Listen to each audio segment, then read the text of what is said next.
The winter of 1848 had settled over Ashwood Hall like a shroud, the kind of cold that seeped through stone walls and velvet curtains to lodge itself in the bones of those who dwelled within.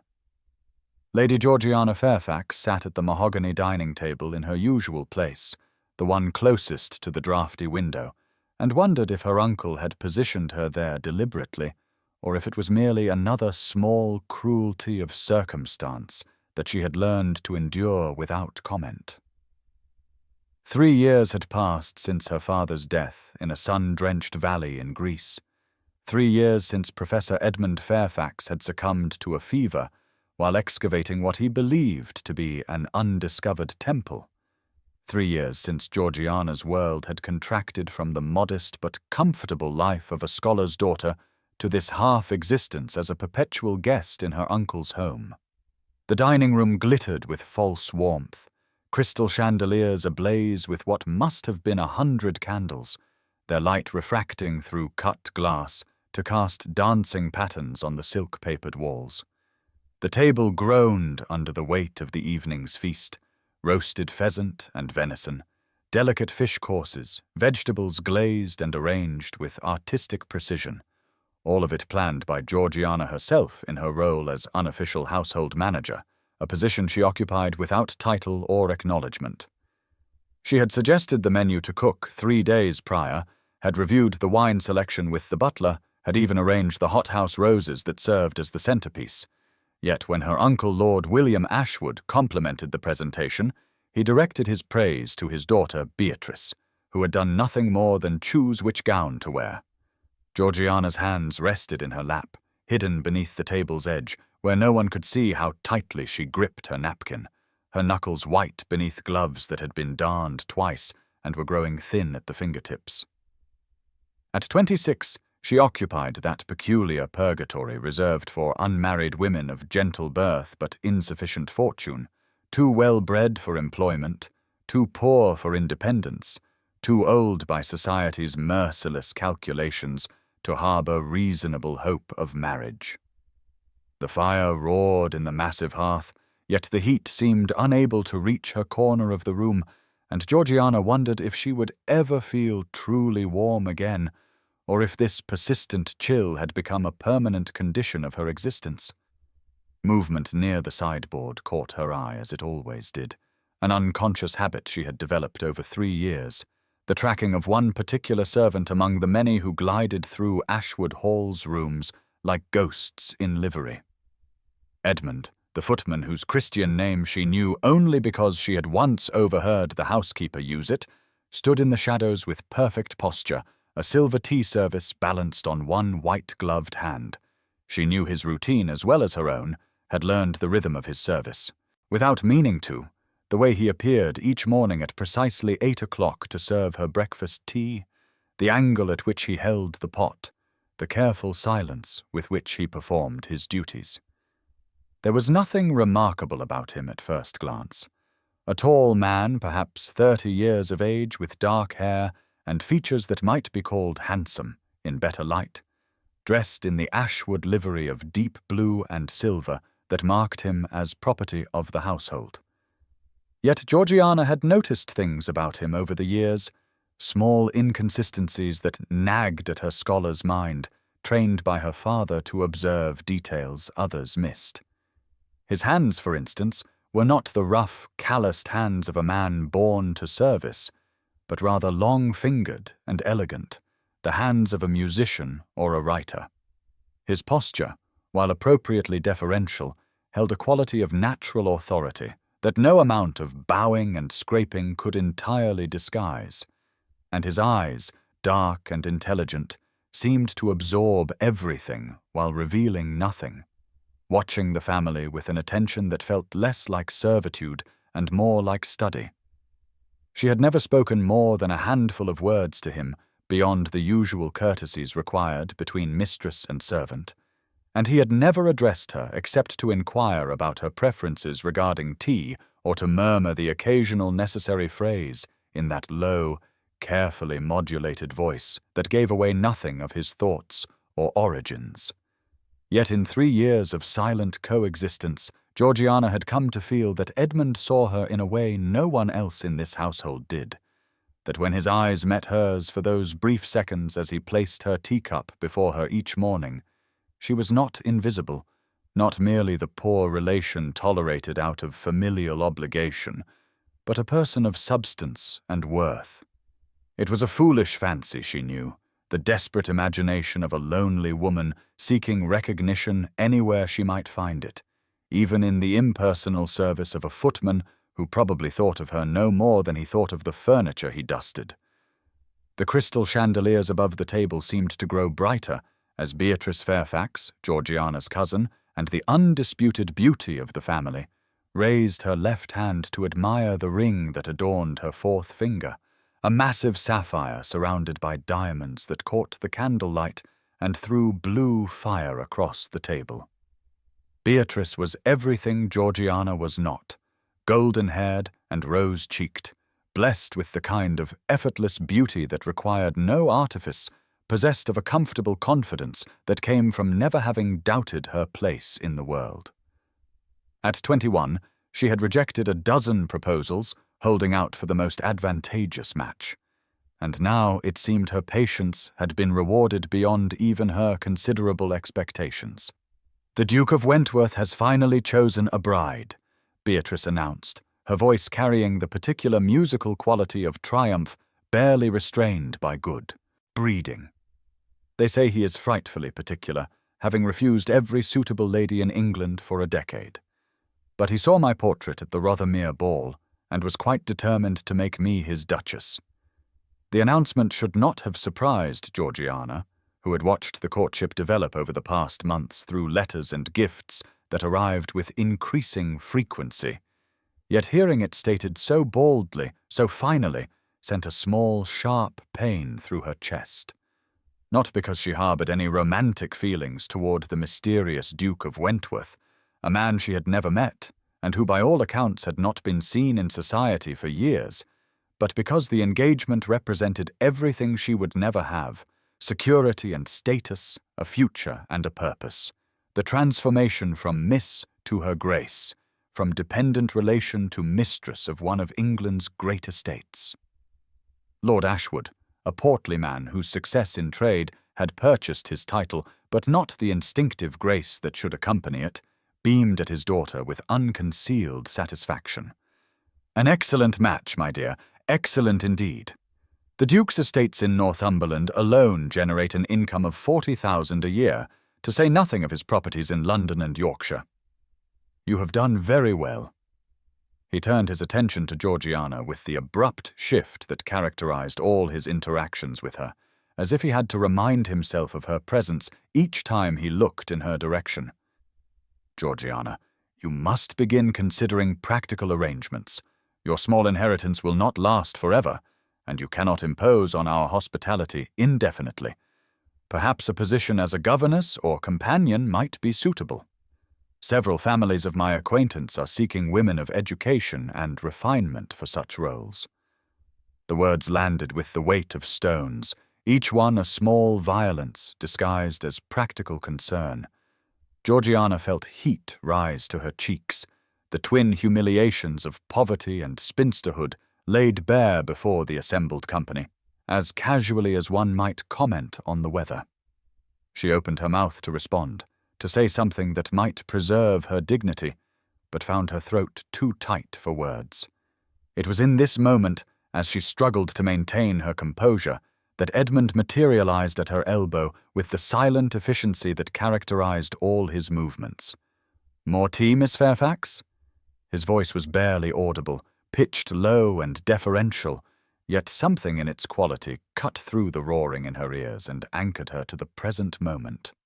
She looked up to find him standing closer than strict propriety required, the silver teapot tilted at precisely the angle needed to pour without splashing, his eyes meeting hers for a fraction of a second longer than necessary. In that brief connection, she saw something she had not expected, a flash of what might have been sympathy or understanding, or perhaps anger on her behalf, there and gone so quickly she could not be certain she had not imagined it. Her hands trembled slightly as she lifted her cup to receive the steaming liquid, the fine porcelain chattering almost imperceptibly against the saucer. "Yes, thank you," she managed, her voice steady despite the tumult within. Edmund poured with practiced precision, the amber stream arcing perfectly into her cup, and she found herself focusing on this small ritual as a drowning person might focus on a piece of driftwood. The tea was prepared exactly as she preferred, she realized, with just the amount of sugar she favored and a precise measure of milk, details she had never explicitly communicated, but which he had somehow learned through 3 years of silent observation. It was such a small thing, this perfectly prepared cup of tea, yet in this moment it felt like an anchor, a reminder that at least one person in this household paid attention to her preferences, even if that person was a servant performing his assigned duties. Beatrice continued to hold court, describing the Duke's letters with their expressions of admiration, the plans for a wedding in June at St. George's in Hanover Square, the renovations she intended to make to Wentworth Abbey once she took possession as its mistress. Georgiana sat very straight in her chair, her face arranged in an expression of polite interest that revealed nothing of the despair churning beneath the surface. 3 years of charity, she thought.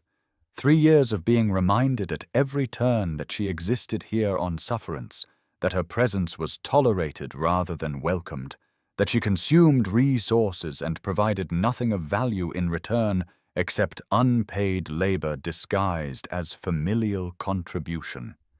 Even the servants must pity me, she reflected, and immediately her eyes sought Edmund, where he had retreated to his position by the sideboard. He stood perfectly still, his face impassive.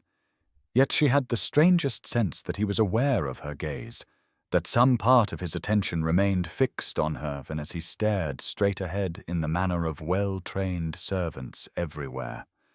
Through the tall windows behind him, snow fell in thick curtains, transforming the Kent countryside into a study in white and grey, beautiful and isolating in equal measure.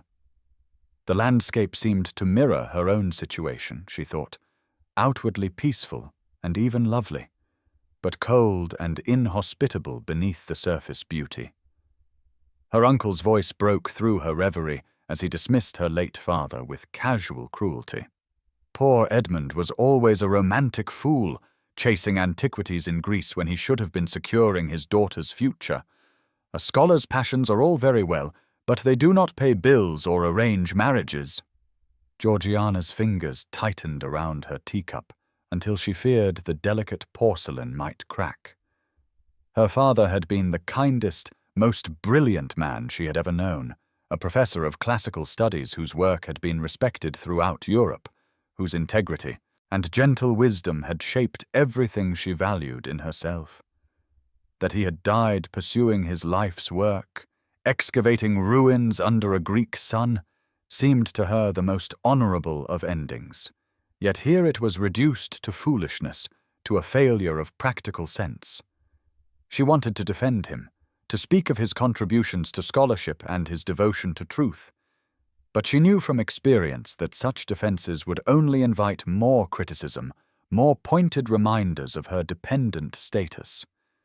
Instead, she took a careful sip of her tea, letting the warmth spread through her, and allowed herself a single glance at Edmund. Their eyes met across the expanse of the dining room, and in that moment something passed between them. An acknowledgement, perhaps, or a shared recognition of the cruelties being perpetrated beneath the veneer of civilized dinner conversation. His expression remained neutral, perfectly appropriate for a servant, yet Georgiana could have sworn she saw something flicker in those dark eyes, a spark of fellow feeling that made her suddenly acutely aware that she was not entirely alone in this house of casual cruelties and calculated indifference. The moment passed as quickly as it had come, Edmund's gaze returning to the middle distance, his face settling back into lines of professional blankness. Yet Georgiana found herself watching him for the remainder of the meal. noting the way he moved through the room with unconscious grace, the intelligence evident in his careful attention to details, the quality of controlled strength in his bearing that seemed at odds with his position. Who was this man who had served her tea every morning for 3 years, who prepared it exactly to her preferences without being told, whose eyes held depths that no servant's eyes should contain? The question nagged at her as Beatrice's voice rose and fell, cataloguing the Duke of Wentworth's many perfections, as her uncle calculated aloud the social advantages of the connection, as the meal dragged on through course after course of food Georgiana could barely taste. When at last the interminable dinner concluded, and she was free to retreat to her small chamber in the east wing, Georgiana carried with her not thoughts of her cousin's triumph or her own humiliation, but rather the memory of Edmund's eyes meeting hers, and the unsettling certainty that there was far more to the invisible footman than anyone in Ashwood Hall had ever bothered to notice. Sleep would not come, not after the humiliations of dinner, not with Beatrice's triumphant voice still echoing in her mind, not with her uncle's casual dismissal of her father burning like acid in her chest, and so Georgiana found herself slipping from her cold chamber at midnight, drawn to the one place in Ashwood Hall that still felt like sanctuary. The library had been her refuge since childhood, visits to her uncle's estate, and in the 3 years of her residence here, it had become the single room where she felt she had any right to exist without apology or explanation. Her uncle cared nothing for books beyond their value as decorative objects that signified wealth and cultivation, and Beatrice found reading tedious unless it involved fashion plates or romantic novels of the most frivolous sort, which meant the library remained blessedly unpopulated, a kingdom of leather and paper where Georgiana could breathe without the constant weight of obligation and inadequacy pressing down upon her. She carried no candle as she made her way through the darkened corridors there. Knowing the route by heart, her stockinged feet illant on the cold marble floors. The house settled around her with the particular creaks and sighs of an old estate in winter, timbers contracting in the cold, wind-rattling window panes, the distant sound of someone in the servant quarters closing a door. She pushed open the heavy oak door to the library and stepped inside, expecting darkness and solitude, expecting to find the room empty as it always was at this hour, and so the sight that greeted her stopped her completely, her hand still on the doorknob, her breath catching in her throat. Edmund sat in her uncle's favourite leather chair, the wing-back positioned near the dying fire, and he was reading. Not merely holding a book as one might hold any object, but truly reading, absorbed in the text with the kind of focused intensity she recognized from her father's study, from her own late-night sessions with difficult texts. A single candle burned on the small table beside him, its flame casting golden light across his face, and in that light he looked entirely different from the impassive footman who had served her tea just hours earlier. He had removed his livery coat and sat in shirt-sleeves, his waistcoat unbuttoned, his cravat loosened, looking relaxed in a way she had never seen him, looking like a gentleman in his private study rather than a servant stealing moments in his master's library. The book in his hands was substantial, leather-bound and clearly old, and as Georgiana's eyes adjusted to the dim light, she recognized it with a shock of recognition that sent her heart racing. It was a volume of Aristotle, the Greek text her father had kept in his own library, the same edition he had read to her on winter evenings when she was a girl, learning the alphabet of that ancient language. Edmund held it with the ease of familiarity, his eyes moving across the page with the fluid comprehension of someone who truly understood what he read, and Georgiana felt the foundations of everything she thought she knew about this man crack and shift beneath her.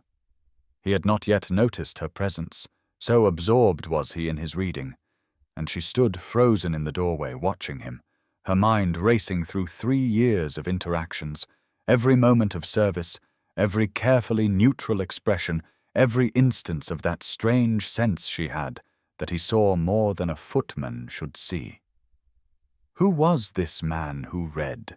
Aristotle in the original Greek at midnight in her uncle's library, who sat in that chair with the unconscious authority of someone accustomed to claiming space rather than deferring to others, whose very posture in this unguarded moment suggested education and breeding far beyond what his position indicated. The floorboard beneath her foot creaked, and Edmund's head snapped up, his eyes meeting hers across the room, and she watched as something remarkable happened. For a single heartbeat his face remained open, showing surprise and something else, something that looked almost like relief or recognition, or perhaps a kind of weary resignation. And then the transformation occurred, the mask slamming back into place with such speed and completeness that she might have imagined that moment of genuine emotion. He stood abruptly, the book falling closed in his hands, his shoulders assuming the deferential curve of a servant caught where he should not be, his eyes dropping to the floor in the manner of one acknowledging transgression. "Miss Fairfax," he said, and even his voice had changed, taking on that careful neutrality he always employed, yet she could hear the strain in it now, could detect the effort required to maintain the pretense. "I apologize. I should not be here. I will leave at once." But Georgiana had seen too much, understood too much in that unguarded moment, and she found herself moving into the room rather than retreating, closing the door behind her with a soft click that seemed unnaturally loud in the silent library.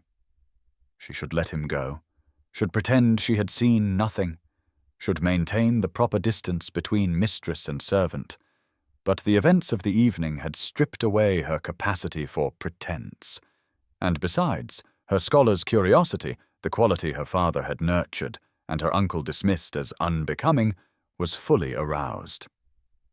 "You read Greek," she said, and it was not a question but a statement of fact, spoken with the wonder of someone discovering an entirely new species of creature in a familiar garden.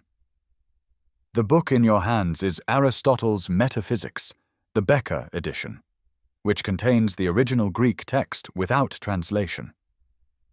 Edmund's hands tightened on the volume, his knuckles whitening, and when he looked up at her, his eyes held a complexity of emotion she could not entirely pass, wariness and calculation, and beneath it all a kind of desperate hope.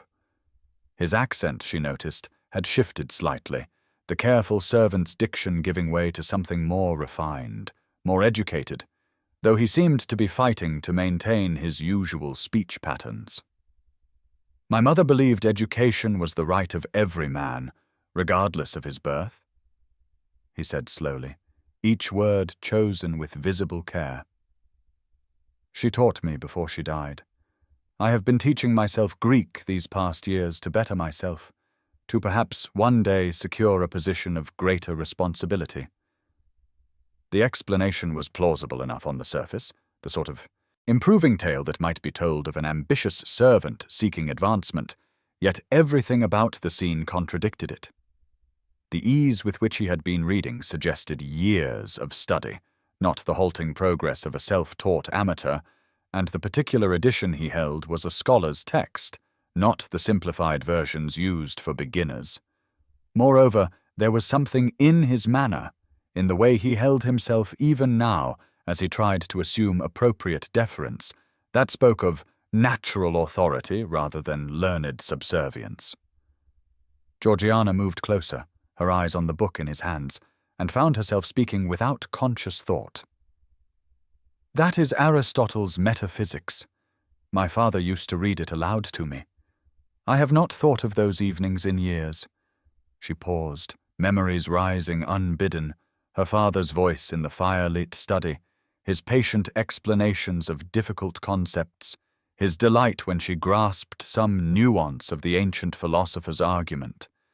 He believed that true education should be shared regardless of gender, that women were as capable of understanding philosophy as men, if given the opportunity. It was an unfashionable view, but he held it nonetheless.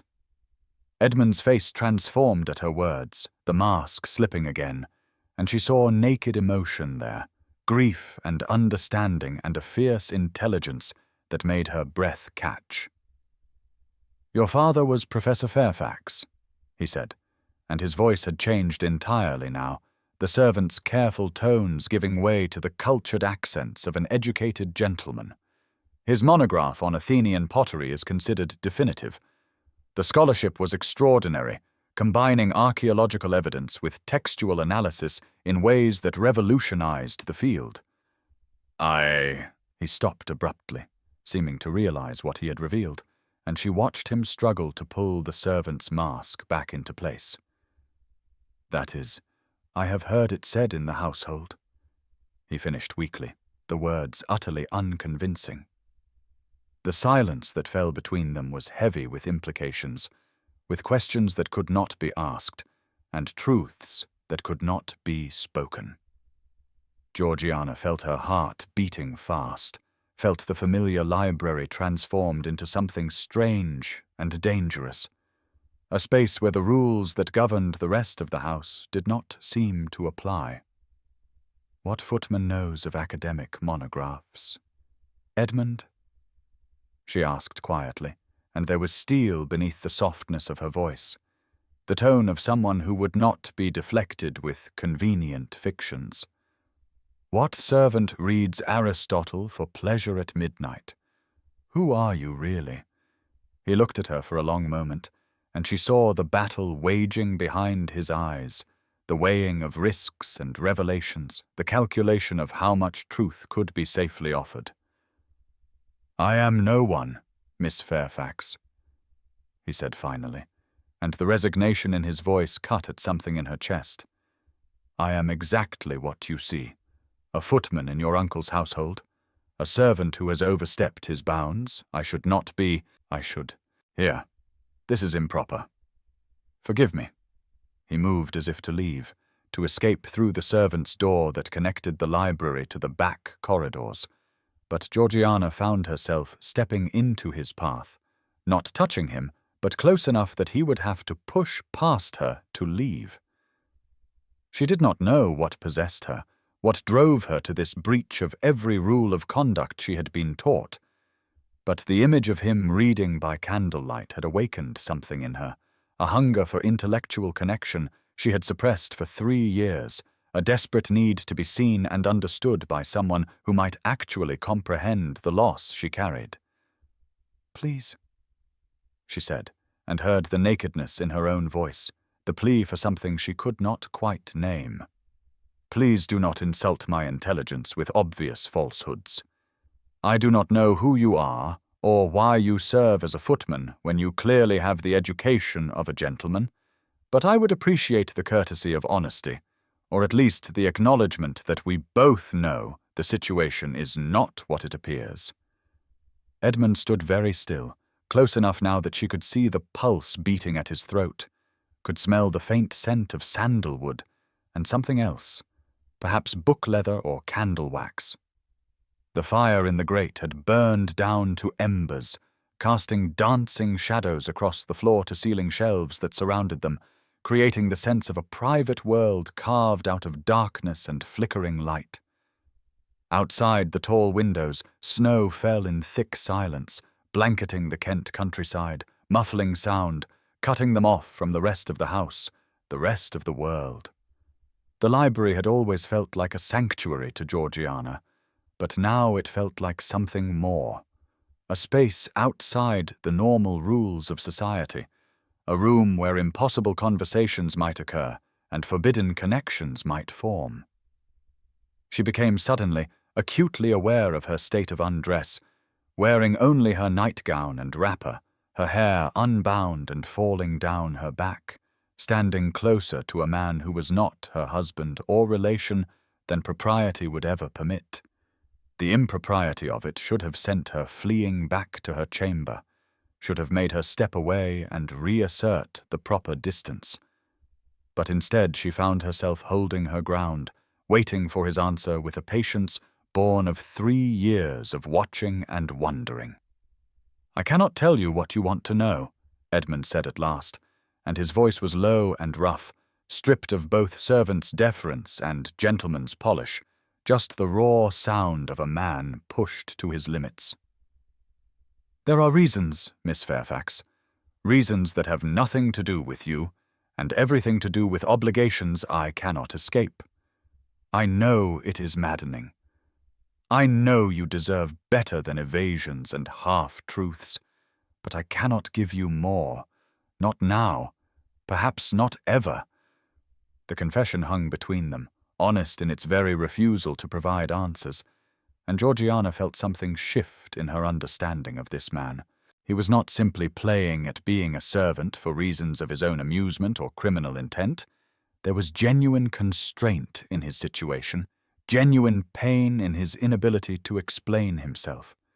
She wanted to press him, to demand answers, but something in his expression stopped her, a vulnerability that made her instinctively gentle her approach. "Then tell me this," she said softly. "Are you in some kind of trouble? Are you hiding from something or someone?" Edmund's mouth quirked in what might have been the ghost of a smile, bitter and self-mocking. "In a manner of speaking, yes. I am hiding in plain sight, Miss Fairfax, and have been for longer than you know. It is not a situation of my choosing, and yet I cannot seem to find my way out of it."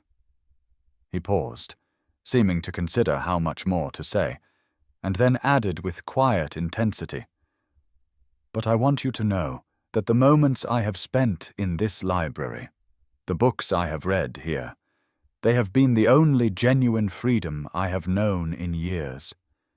This room has been a sanctuary for me as much as it has been for you. The admission created an intimacy between them more profound than any physical closeness could have achieved. The recognition of 2 souls seeking refuge in the same space. 2 people invisible to the rest of the household, finding solace in leather-bound volumes and ancient wisdom." Georgiana felt tears prick at her eyes, overwhelmed by the strange tenderness of this midnight encounter, by the shocking discovery that she was not alone in her isolation, that this man she had watched for 3 years had been watching her in return, seeking the same escape she sought. Without thinking, acting on pure instinct, she moved to the shelves and reached for a book on a high shelf, one of her father's volumes on Greek antiquities that she had been meaning to retrieve for weeks. Her fingertips barely brushed the spine, the book tantalizingly out of reach, and before she could step back to find the library ladder, Edmund was there, reaching past her, his body close enough that she could feel the warmth radiating from him. His hand closed on the book at the same moment hers did, both of them gripping the worn leather spine, and the contact sent a shock through her entire body, electric and utterly inappropriate and undeniable. They stood frozen, hands touching on the book, his chest nearly pressed against her back, his breath stirring the loose hair at her temple, and Georgiana felt every rule of propriety she had ever learned dissolve in the face of this overwhelming awareness of him as a man rather than a servant, as someone who saw her and understood her and desired her if the sudden tension in his body was any indication.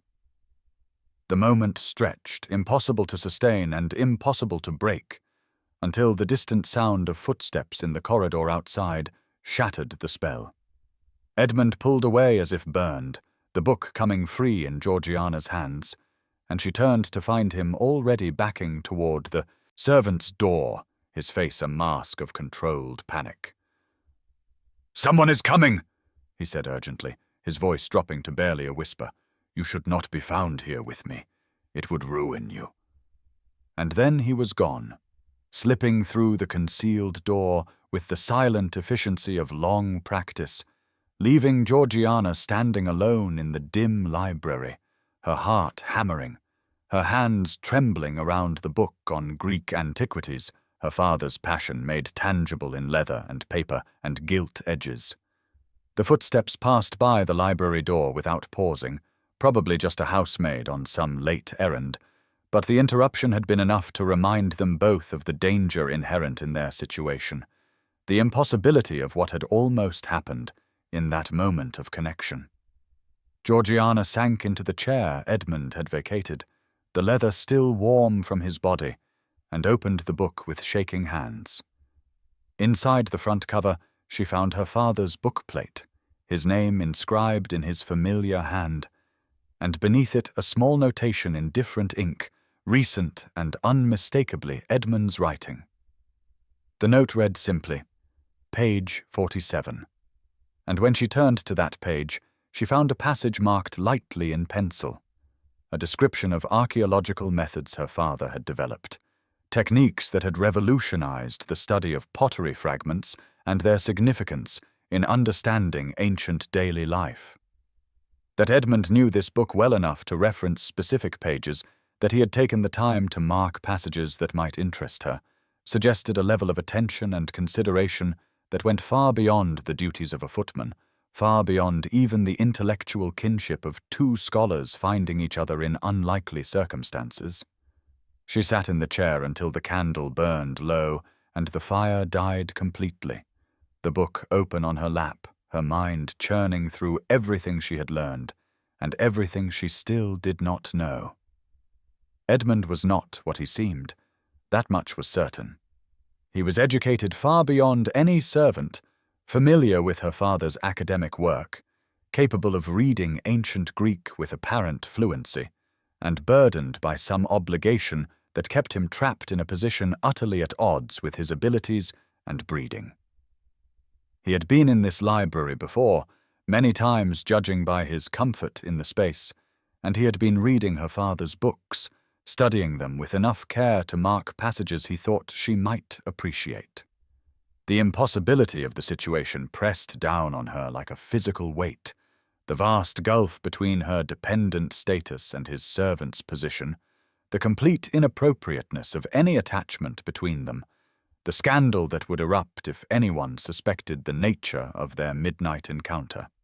Yet beneath the rational understanding of all these obstacles, Georgiana felt something else stirring, a fierce joy at having been truly seen, truly understood, perhaps for the first time since her father's death.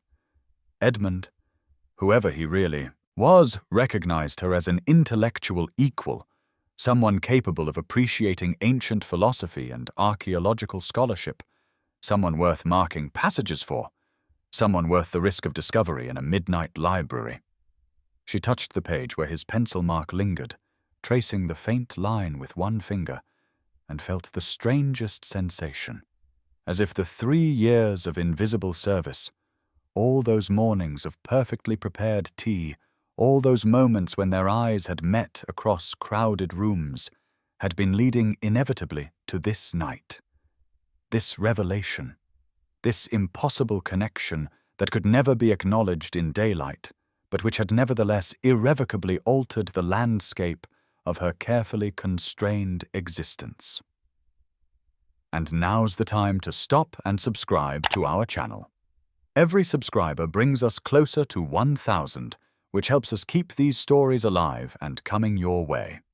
If you enjoyed this video, don't forget to like it and drop a comment telling us where you're watching from. It's always amazing to see how far these tales travel across the world. Now let's continue. The library became their world, a kingdom of candlelight and whispered conversation that existed outside the rigid hierarchies of daylight hours, and over the 6 weeks that followed that first midnight encounter, Georgiana found herself drawn there each night with the inevitability of tides pulled by the moon. Edmund was always already there when she arrived, as if he could sense the moment she would slip from her chamber and make her way through the darkened corridors, and she wondered if he waited for her, if he spent his evenings watching the clock until the hour grew late enough that the rest of the household had retired, and they could claim this stolen time for themselves. They spoke of philosophy at first, safe intellectual territory that allowed them to maintain some pretense of propriety, discussing Aristotle's theories of causation and Plato's forms, debating the merits of Stoic philosophy versus Epicurean thought with the kind of engaged intensity Georgiana had not experienced since her father's death. Edmund's knowledge was extraordinary, far exceeding what any self-taught servant could have acquired, demonstrating familiarity not just with the classical texts themselves, but with contemporary scholarly debates about interpretation and translation, referencing recent archaeological discoveries in Greece and Italy that had been published in academic journals to which no footman would have access. When she mentioned her father's work on Athenian pottery, Edmund could discuss specific arguments from the monograph, could debate fine points of dating methodology and stylistic analysis, could even suggest connections to related scholarship that her father might have found illuminating. It was impossible, all of it utterly impossible, and yet night after night he proved himself her intellectual equal, or perhaps even superior, someone who had clearly received the finest education available to young men of the highest social standing. She began to notice other details that contradicted his servant's position, small things that accumulated into an overwhelming body of evidence that Edmund was not what he claimed to be. His hands, which she found herself studying with perhaps more attention than was strictly proper, were long-fingered and elegant, unmarked by the calluses and rough skin that characterized men who performed physical labor, the nails neatly trimmed and clean in a way that suggested habits of grooming more appropriate to a gentleman than a footman. His syntax, carefully controlled during their daylight interactions, would slip at night when he became absorbed in argument, revealing speech patterns that belonged to the upper classes, the unconscious markers of breeding and expensive education that no amount of play-acting could entirely disguise. She noticed, too, the way the housekeeper, Mrs. Whitmore, treated him, not with the casual authority she exercised over the other servants, but with a curious deference, almost as if she were in his employ rather than the reverse. And once Georgiana had observed the older woman actually curtsy slightly when speaking to Edmund in the corridor, a gesture so automatic and so utterly inappropriate for addressing a footman that Georgiana had stopped in her tracks, staring until both Edmund and Mrs. Whitmore noticed her presence and the housekeeper hurried away with suspicious speed. Letters arrived for Edmund with unusual frequency, delivered not through the normal household post, but by special messenger, and Georgiana caught glimpses of him receiving these letters with expressions of barely concealed frustration before tucking them away in his coat, unread or perhaps to be read later in whatever private space he occupied in the servant quarters. The mystery consumed her thoughts during the day, distracted her from her usual duties managing the household, made her restless and unable to concentrate on anything except the question of who Edmund truly was and why he persisted in this inexplicable charade. The days became a kind of torture, maintaining the perfect formality of servant and mistress, while knowing what she now knew, while remembering the conversations they had shared just hours before in the intimate darkness of the library. Edmund served her breakfast tea each morning at precisely 8 o'clock, as he had done for 3 years. But now everything about the ritual had changed, charged with new meaning and terrible awareness. She found herself dressing more carefully, even for these early morning encounters, choosing her most becoming morning gowns, arranging her hair with greater attention to appearance, telling herself it meant nothing while knowing it meant everything. One particular morning in early March, as winter began its reluctant retreat and the first signs of spring appeared in the gardens beyond the breakfast-room windows, Edmund poured her tea with his usual precise movements, and their fingers brushed on the handle of the cup.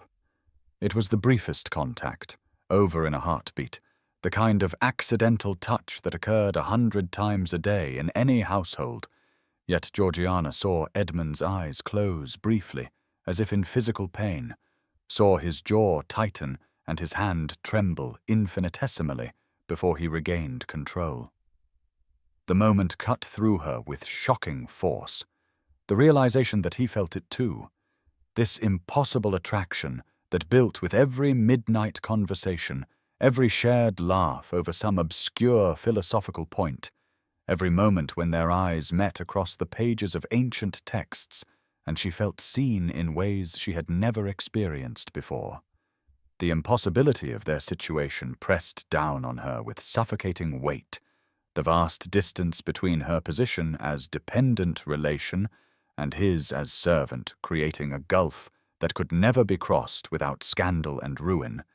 Yet the very impossibility seemed only to intensify the feelings growing between them, transforming simple intellectual companionship into something far more dangerous and consuming. They began taking risks, small at first, and then increasingly reckless, standing closer than propriety allowed when examining books together in the library, letting conversations drift from safe intellectual topics to more personal territory, sharing confidences about loneliness and loss, and the particular pain of living in a household where one felt perpetually invisible. Edmund told her about his mother, who had died when he was young, a woman of great intelligence and learning, who had believed education was a fundamental right rather than a privilege of birth. And Georgiana heard in his voice a grief that mirrored her own for her father, a shared understanding of what it meant to lose the person who had truly seen and valued you. She told him about the 3 years since her father's death, the slow erosion of her sense of self-worth, the constant reminders that she existed on sufferance and had no real place or purpose, and Edmund listened with an intensity that made her feel her experiences mattered, that her pain was valid rather than the self-indulgent complaints of a woman who should be grateful for any shelter at all. He began leaving books for her, volumes pulled from the shelves and left on the small table beside what had become her chair, always with passages marked in light pencil that he clearly chose specifically for her, pieces of poetry or philosophy or archaeological description that he thought would interest or move or challenge her. It was a silent conversation carried on in the margins of texts, his pencil marks becoming a kind of intimate communication that existed parallel to their spoken words. And Georgiana found herself treasuring these marked passages, returning to them during the day when she could not see him, tracing the faint lines and imagining his hand making those marks, thinking of her. The household around them had erupted into chaos as preparations for Beatrice's wedding accelerated, the event now scheduled for the first week of June, just 10 weeks away, and the frenzy of activity provided useful cover for Georgiana and Edmund's increasingly frequent encounters. Dressmakers came and went, bearing elaborate creations for Beatrice's trousseau, and the dining room became a staging ground for discussions of guest lists and seating arrangements and menu selections that consumed hours of her uncle's attention. The Duke of Wentworth, Beatrice's mysterious betrothed, had still not visited Ashwood Hall, conducting his courtship entirely through letters that arrived with impressive regularity and gifts of increasing extravagance, jewels and silk, and a matched pair of carriage horses that had Beatrice squealing with delight. The absence should have struck everyone as peculiar, Georgiana thought. This duke who was supposedly so enamored of his bride that he could not wait to marry her yet, who apparently could not spare the time to actually meet her in person. But Beatrice seemed unconcerned, too busy displaying her engagement ring and planning her elevation to duchess to question the oddity of the situation.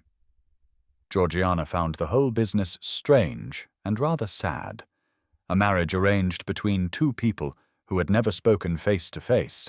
But then the aristocracy specialized in such arrangements, treating matrimony as a business transaction rather than a meeting of hearts and minds. One night in late March, when spring had truly arrived and the gardens beyond the library windows showed early bulbs pushing through the soil, crocuses and snowdrops bringing color back to the gray winter landscape, Georgiana finally confronted Edmund directly about his identity. They had been discussing a particularly complex passage in Marcus Aurelius, debating whether the Stoic emperor's philosophy of acceptance could be reconciled with any meaningful pursuit of personal happiness, when Georgiana set down her book and fixed Edmund with a level stare. "You are not a footman," she said, abandoning any pretense of accepting his cover story. "Everything about you contradicts it. Your education, your bearing, your knowledge of my father's academic work, the way Mrs. Whitmore treats you, the letters that arrive by special messenger. Why do you hide here, Edmund? What are you running from?" Edmund had been sitting in his usual chair across from her, relaxed and absorbed in their conversation, but at her question his entire body tensed, the mask of careful neutrality slamming back into place even as she watched. For a long moment he said nothing, and she could see him weighing how to respond, calculating how much truth he could safely reveal.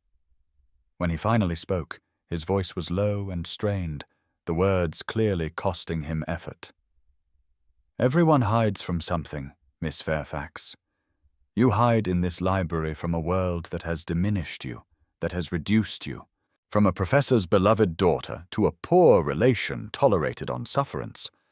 I hide in plain sight from a world that would destroy me if it knew the truth." The answer was honest in its evasiveness, acknowledging the question while refusing to truly answer it, and Georgiana felt frustration rising sharp and hot in her chest. 3 years, Edmund. 3 years you have been invisible to me, serving my tea every morning, moving through this house like a ghost, and now I can see nothing else. I think about you constantly. I find myself watching for you during the day, counting the hours until I can come here at night and speak with you as an equal.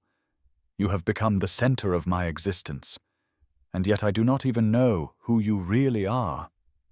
The confession hung between them, more raw and vulnerable than she had intended, laying bare the depth of her feelings in a way that could not be retracted or softened. Edmund's face transformed with anguish, and she saw him fighting some internal battle, duty warring with desire, obligation struggling against honest emotion. "I cannot tell you," he said finally, and his voice broke slightly on the words. "Not yet. The revelation would hurt more people than just myself. There are obligations, commitments I made long ago that I cannot simply abandon, no matter how much I might wish to." The vagueness of his answer terrified her, suggesting complications she could not even imagine, and her mind immediately leapt to the worst possibility. "Are you married?" she asked, and heard the fear in her own voice, the desperate need to know if this impossible attachment was also an immoral one.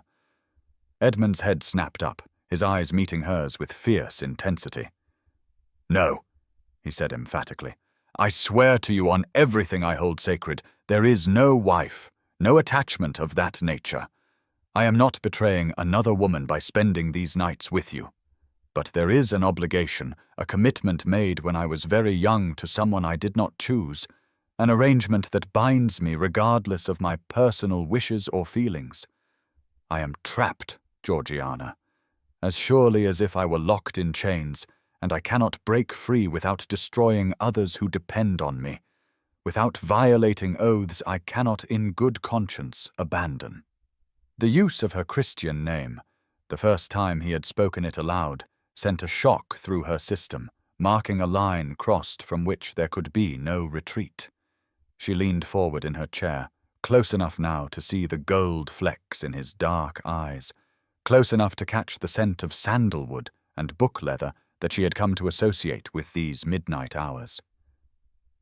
"Then let me help you," she said softly. "Whatever this obligation is, whatever binds you, perhaps together we could find a solution. You do not have to carry this burden alone." Edmund reached out as if to touch her face, his hand rising and then falling back to his side as he remembered himself. Remembered the impossibility of any physical contact between them. "You are generous beyond measure," he said, his voice rough with emotion. "But this is not a problem that can be solved through cleverness or determination. It is woven into the fabric of who I am, what I am, and to cut those threads would unravel everything. All I can offer you is these nights, these conversations, this small corner of time where we can be ourselves without the weight of obligation and expectation. It is not enough, I know that, but it is all I have to give. The spring continued its advance, transforming the grounds of Ashwood Hall from winter barrenness to tentative green. And Georgiana and Edmund continued their pattern of midnight meetings, each conversation deepening the connection between them, while the mystery of his true identity remained frustratingly opaque. She began to catalogue the clues obsessively, lying awake during the hours when sleep would not come, trying to piece together a coherent picture from the fragments she had gathered. He was clearly aristocracy. That much seemed certain, probably titled given the deference Mrs. Whitmore showed him. But what circumstances could drive a nobleman to serve as a footman in another man's household? Was he in hiding from creditors, from scandal, from some crime that would see him imprisoned, or worse if discovered? The obligation he spoke of suggested an arranged marriage, perhaps, some dynastic alliance contracted in his youth that he sought to escape. But if so, why not simply break the engagement and face the social consequences rather than living this bizarre double existence? Nothing made sense. And yet the evidence was undeniable. Edmund was not what he appeared, had never been what he appeared. And with each passing night, Georgiana felt herself falling deeper into impossible love with a man whose real name she might not even know. Their daytime encounters became almost unbearable, the formal servant-mistress interactions a torture of suppressed feeling and careful distance.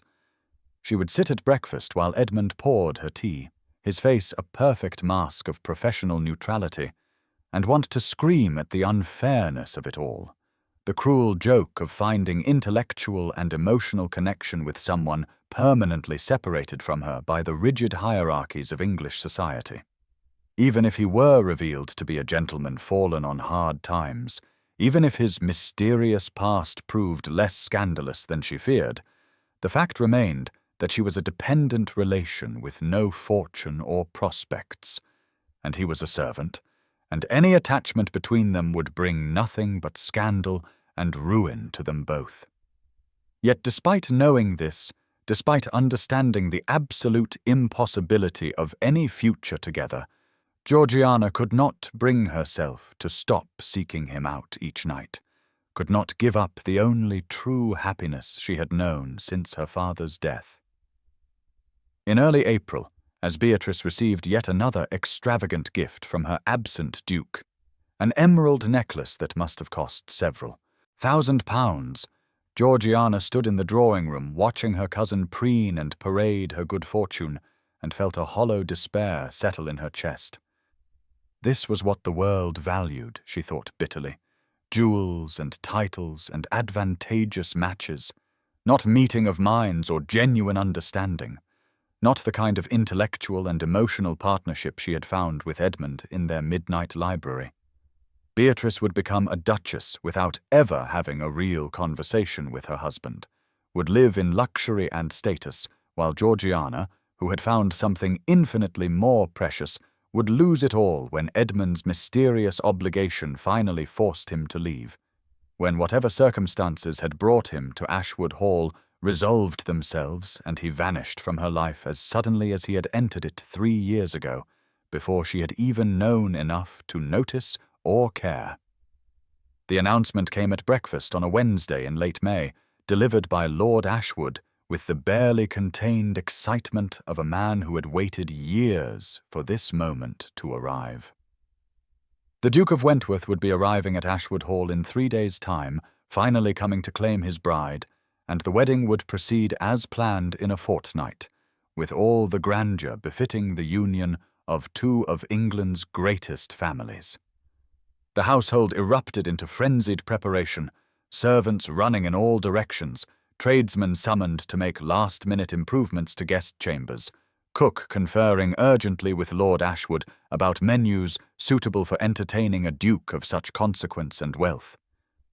Beatrice floated through the chaos in a state of rapturous anticipation, ordering new gowns and practicing her curtsy, and boring anyone who would listen with endless speculation about what her future husband would be like, whether he would be tall or short, dark or fair, handsome or merely distinguished, as if these superficial details mattered more than the character of the man she was binding herself to for life. Georgiana moved through the preparations in a fog of misery, helping to organize the chaos, while her mind remained fixed on the library, on Edmund, on the impossibility of maintaining their midnight meetings once the Duke arrived and filled the house with his presence and entourage. She had not seen Edmund since the announcement, had noticed his absence from breakfast service with a growing sense of alarm that intensified when she made discreet inquiries, and learned he had been confined to the servants' quarters with some vague illness, a convenient fiction that fooled no one, but which provided plausible explanation for his sudden disappearance from household duties. She knew with absolute certainty that his absence had nothing to do with illness and everything to do with the Duke's impending arrival, that somehow Edmund's mysterious obligation was connected to this event. But the nature of that connection eluded her, even as dread settled like lead in her stomach. 2 days passed without any sight of him. 2 days during which she went to the library each night and found it empty. The chairs where they had sat, cold and unused, the books unmarked by his familiar pencil notations. The absence felt like a death, a severing of connection that left her hollow and desperate. And on the 3rd night, with the Duke expected to arrive the following afternoon, Georgiana did something she had never imagined herself capable of doing. She ventured into the servants' wing of Ashwood Hall, a territory as foreign to her as the far side of the moon, driven by a need to see Edmund that overrode every consideration of propriety and sense. The servants' quarters occupied the east wing of the house, accessed through a warren of narrow corridors and back staircases that Georgiana had never explored, and she felt like a trespasser as she made her way through passages lit only by the single candle she carried, her heart hammering with equal parts fear of discovery and determination to find answers. She had bribed a housemaid earlier that day, trading a pair of her mother's pearl earrings for information about which room Edmund occupied, and now she counted doors in the dim corridor until she reached the one the girl had described, 3rd from the end on the left, distinguished by a small brass number plate that read 7. She raised her hand to knock, then hesitated, suddenly aware of the enormity of what she was doing, the scandal that would erupt if anyone discovered her here. But before she could retreat, Edmund's door opened, and she found herself face to face with Mrs. Whitmore, the housekeeper, who emerged carrying a dinner tray. The older woman's eyes widened in shock, then narrowed in something that might have been understanding or pity, and she gave that strange little curtsy Georgiana had noticed before, as if addressing someone of higher rank rather than a dependent relation, caught somewhere she absolutely should not be. "He is within, Miss Fairfax," Mrs. Whitmore said quietly, her voice carrying none of the censure Georgiana expected. Perhaps it is time certain truths were finally spoken aloud. She moved past Georgiana and disappeared down the corridor, leaving the door to Edmund's room standing open like an invitation or a trap. Georgiana stood frozen for a long moment, aware that stepping through that threshold would change everything, that some boundaries once crossed could never be recrossed. But the need to see him, to understand what was happening, proved stronger than caution. She entered the room and immediately understood that something was profoundly wrong with the picture Edmund had painted of himself as a simple footman making his way in the world. The chamber was far too fine for servants' quarters, furnished not with the rough wooden pieces appropriate to his supposed station, but with elegant mahogany furniture, a proper bed with silk hangings, rather than the narrow cot most footmen would occupy, a Writing desk of obvious quality positioned near the window. Books lined one wall, volumes that she recognized from the library downstairs, and others that must be Edmund's personal collection, works of philosophy and history and classical literature that would cost more than a footman earned in years. A wardrobe stood open, revealing not just the blue and silver Ashwood livery, but also gentlemen's clothing of obvious expense and quality, coats of superfine wool and silk waistcoats and linen shirts, so fine they must have come from the most exclusive tailors in London. But it was the writing desk that drew her attention, pulled her across the room with the inevitability of gravity, because on its surface lay a half-written letter, the ink still wet, and even from a distance she could see the signature that stopped her heart. The letter was addressed to a firm of solicitors in London, discussing arrangements for a wedding settlement, and it was signed in a bold, decisive hand. Edmund Wentworth, Duke of Wentworth. The words swam before her eyes as her mind struggled to process what they meant, to reconcile the impossible information they conveyed with everything she thought she knew. Edmund was the Duke, had been the Duke all along, was the very man betrothed to her cousin Beatrice, the absent bridegroom who had conducted his courtship through letters and gifts while living as a servant in his future father-in-law's household. The revelation crashed over her like a wave, drowning her in implications and betrayals, and she reached for the desk to steady herself as the room tilted and spun. Every moment of the past 6 weeks recontextualized itself in her mind. Every conversation in the library transformed from intellectual connection between equals into something far more sinister. A duke playing at being a servant while secretly studying the family he would join through marriage, while all the time his true intended was Beatrice, beautiful golden Beatrice, who would become his duchess while Georgiana remained the invisible poor relation she had always been. She had been such a fool, had let herself believe that someone saw her, valued her, when in reality Edmund had come to Ashwood for Beatrice just like every other man of consequence, had looked past Georgiana to her prettier, wealthier, more suitable cousin exactly as the rest of the world did. The pain was so intense it felt physical, a crushing weight on her chest that made breathing difficult, and she was still standing there holding the damning letter when she heard footsteps behind her and Edmund's voice, rough with shock and something that might have been despair. Georgiana. She turned to face him. This man she thought she knew, this stranger wearing Edmund's face, and saw him framed in the doorway, still dressed in his footman's livery, his expression transformed by anguish and what looked like genuine fear. He stepped into the room and closed the door behind him, an automatic gesture toward privacy that under any other circumstances would have been ruinously improper, but which now seemed merely absurd, given the magnitude of deception already accomplished. "You are the Duke," she said, and was distantly proud that her voice remained steady, even as her hands shook, making the letter tremble in her grip. "You have been him all along. Every tea service, every polite yes, Miss Fairfax, every moment in the library discussing philosophy and my father's work, all of it a lie." Edmund flinched as if she had struck him, his face draining of colour, but he made no attempt to deny the accusation. "Not the library," he said urgently, moving toward her with one hand outstretched as if to touch her, to comfort her, before apparently thinking better of it and letting his arm fall to his side. "Never those nights, Georgiana. That was the only truth in 3 years of deception, the only time I could be myself, be honest about what I thought and felt and valued. Everything else was performance, yes, but not those conversations with you."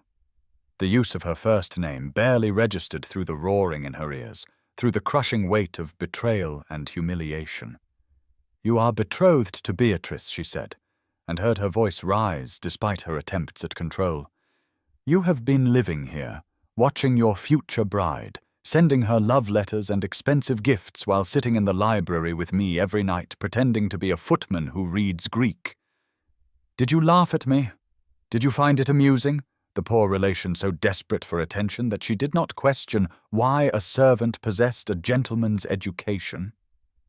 Tears were streaming down her face now, hot and unbidden, and she saw answering moisture in Edmund's eyes, saw him struggling with emotion that looked genuine, even though she could no longer trust anything about him. "I never laughed at you," he said, his voice breaking. "I never found any of this amusing." "Georgiana, please let me explain. I inherited the dukedom at 19, just a boy, when my father died suddenly. With his last breath he made me swear to honor the betrothal he had arranged when I was 7 years old, a contract joining the Wentworth estates with the Fairfax properties through marriage to Beatrice, who was then just 12. I was appalled, sickened by the idea of being bound to a child I did not know, based on negotiations about land and money. But I had given my dying father my word, and I could not simply abandon the commitment. So I did what seemed at the time like the logical thing.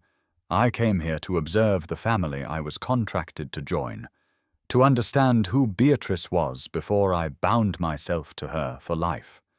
I assumed a false identity, took a position as footman through connections my mother's family had with the household, intending to stay a few months and then reveal myself, and proceed with the marriage.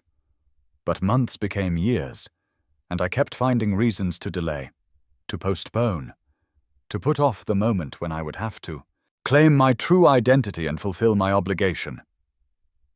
The explanation poured out of him in a rush, words tumbling over each other, as if he had been waiting years to speak them aloud, and Georgiana listened with a kind of numb horror, understanding dawning like a slow and terrible sunrise.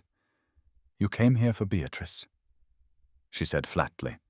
"You came to study your future bride, to determine if you could tolerate spending your life with her, and instead you found me in the library and what? Decided I would make a pleasant diversion while you waited to marry my cousin? Is that what the past 6 weeks have been? Entertainment for a bored duke playing at being a servant?" Edmund moved then, crossing the space between them in 2 long strides, and before she could retreat, he had grasped her shoulders, not roughly, but with desperate intensity, his face inches from hers, his eyes blazing with emotion that could not possibly be feigned. "I never intended this," he said, and his voice was raw with anguish. "I came to observe a family arrangement, to see if I could endure a marriage to a woman chosen for me in childhood, and for the first 2 years I barely noticed you. You were invisible to me, just as you said you were invisible to everyone else, the quiet cousin who managed the household and kept to herself. But then something changed. I cannot even tell you when it happened, but I began to see you. I saw how you handled your uncle's casual cruelties with dignity, how you planned his dinners and received no credit, how you would slip away to the library late at night, seeking refuge in books because you had nowhere else to go. I saw your loneliness because it mirrored my own, and I started going to the library hoping I might encounter you there, hoping for the chance to speak with someone who understood what it meant to be trapped in an impossible situation. And when we finally did speak that first night, when I saw your face light up discussing Aristotle and your father's work, I was lost. I fell in love with you, Georgiana, brilliant and kind and invisible to everyone but me. I saw you, truly saw you, and in seeing you I finally saw myself clearly too, saw what my life had become, what I had sacrificed in service to obligation and duty. The confession should have moved her, should have softened the betrayal, but instead it only made the pain sharper, more acute. "You saw me," she said, and the bitterness in her voice surprised them both. "Then why did you not trust me with the truth? Why let me fall in love with a footman who does not exist? Why take those nights in the library, those conversations, those moments when I felt truly known for the first time in 3 years, and build them all on lies. Edmund's hands fell from her shoulders, and he stepped back, his face crumpling with grief and self-recrimination. "Because Edmund the footman could love you freely," he said quietly. "The Duke of Wentworth cannot. He belongs to your cousin by law and honour, by contracts signed and oaths given to a dying father. I chose the servant's livery because only in servitude was I free to be myself without the weight of title and obligation, free to love whom I chose rather than whom I was commanded to love. It was cowardice, I know that, and it was selfish beyond measure. I told myself I was stealing just a little more time before I would have to face my duty, before I would have to give you up and marry Beatrice as I swore I would. But the time kept extending, and I could not bring myself to end it, could not bear to lose the only genuine happiness I have known in my adult life." The room fell silent except for the sound of their ragged breathing, the weight of 3 years of deception settling between them like a physical presence. Outside the small window, Georgiana could hear the sounds of the household still awake and working, preparing for the Duke's arrival tomorrow, preparing for the wedding that would bind Edmund to Beatrice and relegate Georgiana permanently to her role as invisible relation. "You were never free," she said finally, her voice hollow and exhausted. "And neither was I. We were both hiding in that library from lives we cannot escape, building something beautiful and impossible out of stolen hours and forbidden conversations. But at least my cage is honest. I know exactly what I am and what the world expects of me. You have been living a lie, Edmund, pretending to be something you are not, and in doing so, you have made liars of both of us." She moved toward the door, needing to escape this room with its evidence of wealth and deception, needing to get away from him before her resolution crumbled entirely. But Edmund blocked her path, not touching her, but standing close enough that she could feel the heat radiating from his body. "Please," he said, and the word came out broken, pleading. "Please do not leave like this. I know I have no right to ask anything of you, but I am begging you to let me try to make this right. I will break the betrothal, consequences be damned. I will find a way out of the contracts, pay whatever penalty is required. I cannot marry Beatrice now, cannot stand beside her knowing that I love you, that you are the one I want to spend my life with."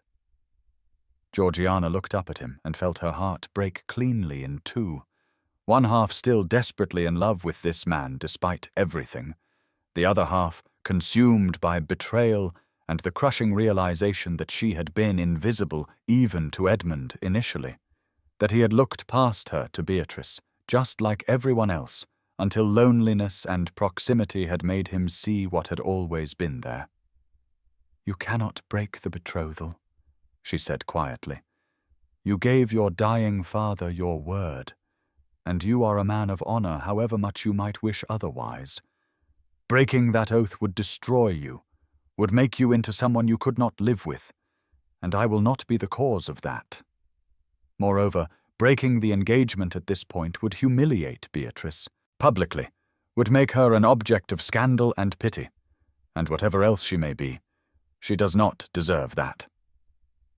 She paused, gathering the courage for what she had to say next, the words that would end this impossible dream before it destroyed them both. "I never want to see you again, Edmund," she said, and watched him recoil as if she had slapped him. "When you arrive tomorrow as the Duke, when you claim your bride and proceed with your wedding, I will not be here. I will take a position as a governess or companion, will accept the first offer that comes, anything to remove myself from this household before I have to watch you marry my cousin while knowing what we shared in that library, what we could have been if circumstances were different. The thought of you serving tea to Beatrice at breakfast, of you sharing her bed and her life while remembering our conversations, is more than I can bear. So I am choosing to leave, to make myself truly invisible by removing myself entirely from your world." Edmund's face had gone ashen, his eyes bright with unshed tears, and when he spoke his voice was barely audible. "I love you, Georgiana Fairfax. I know I have no right to say it. Know that I have forfeited any claim to your affection through my deception, but I need you to know it is true. You are the finest person I have ever known, brilliant and kind and genuine in ways I had forgotten were possible in my world of obligation and performance. If I could choose freely, if I were truly free as I pretended to be in that library, I would choose you without hesitation. I would choose you over duty, over honor, over everything." The declaration hung in the air between them, beautiful and terrible and completely useless, because they both knew that in the world they inhabited, love was not enough to overcome the barriers of obligation and station that separated them. Georgiana felt tears sliding down her face, hot and bitter, mourning not just for what they had lost, but for what they had never truly had, built as it was on foundations of lies and impossible circumstances. "Goodbye, Edmund," she whispered, and this time when she moved toward the door he did not try to stop her. She fled down the corridor and back through the warren of passages to the main house, her candle extinguished and forgotten, navigating by memory and desperate need to escape. Behind her she heard no pursuit, no calls for her to return, only the terrible silence of a dream dying.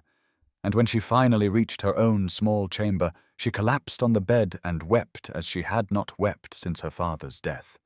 Great wrenching sobs that shook her entire body.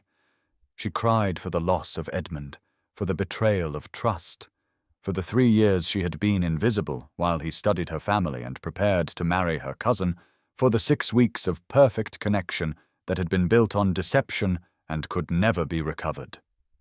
Most of all, she cried for the cruel joke of finally being seen, truly known and valued, only to discover that the man who saw her belonged to someone else by bonds that could not be broken, that the library sanctuary where they had been equals existed outside the real world and could not withstand the harsh light of truth and obligation that now flooded in to drown it.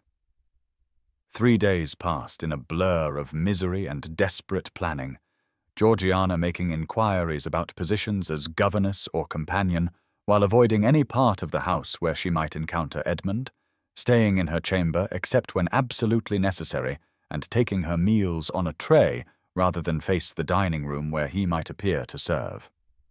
She had written to 3 families of her acquaintance seeking employment, humiliating letters in which she offered her services, teaching young ladies the accomplishments expected of their station, and she waited for responses that would provide her escape from Ashwood Hall before the wedding, that would bind Edmund to Beatrice and trap Georgiana in a household where every breakfast would be torture, every glimpse of the Duke and his new Duchess a knife twisting in her chest. On the afternoon of the 3rd day, the day the Duke of Wentworth was finally expected to arrive and claim his bride, Georgiana stood at her chamber window, watching the drive with a kind of sick fascination, unable to look away, even though every moment of the spectacle felt like a fresh wound. The household had assembled in the entrance hall in full ceremonial array, Lord Ashwood in his finest coat, Beatrice resplendent in a gown of pale blue silk that must have cost a fortune, servants lined up in perfect rows to greet the master, who would soon be family.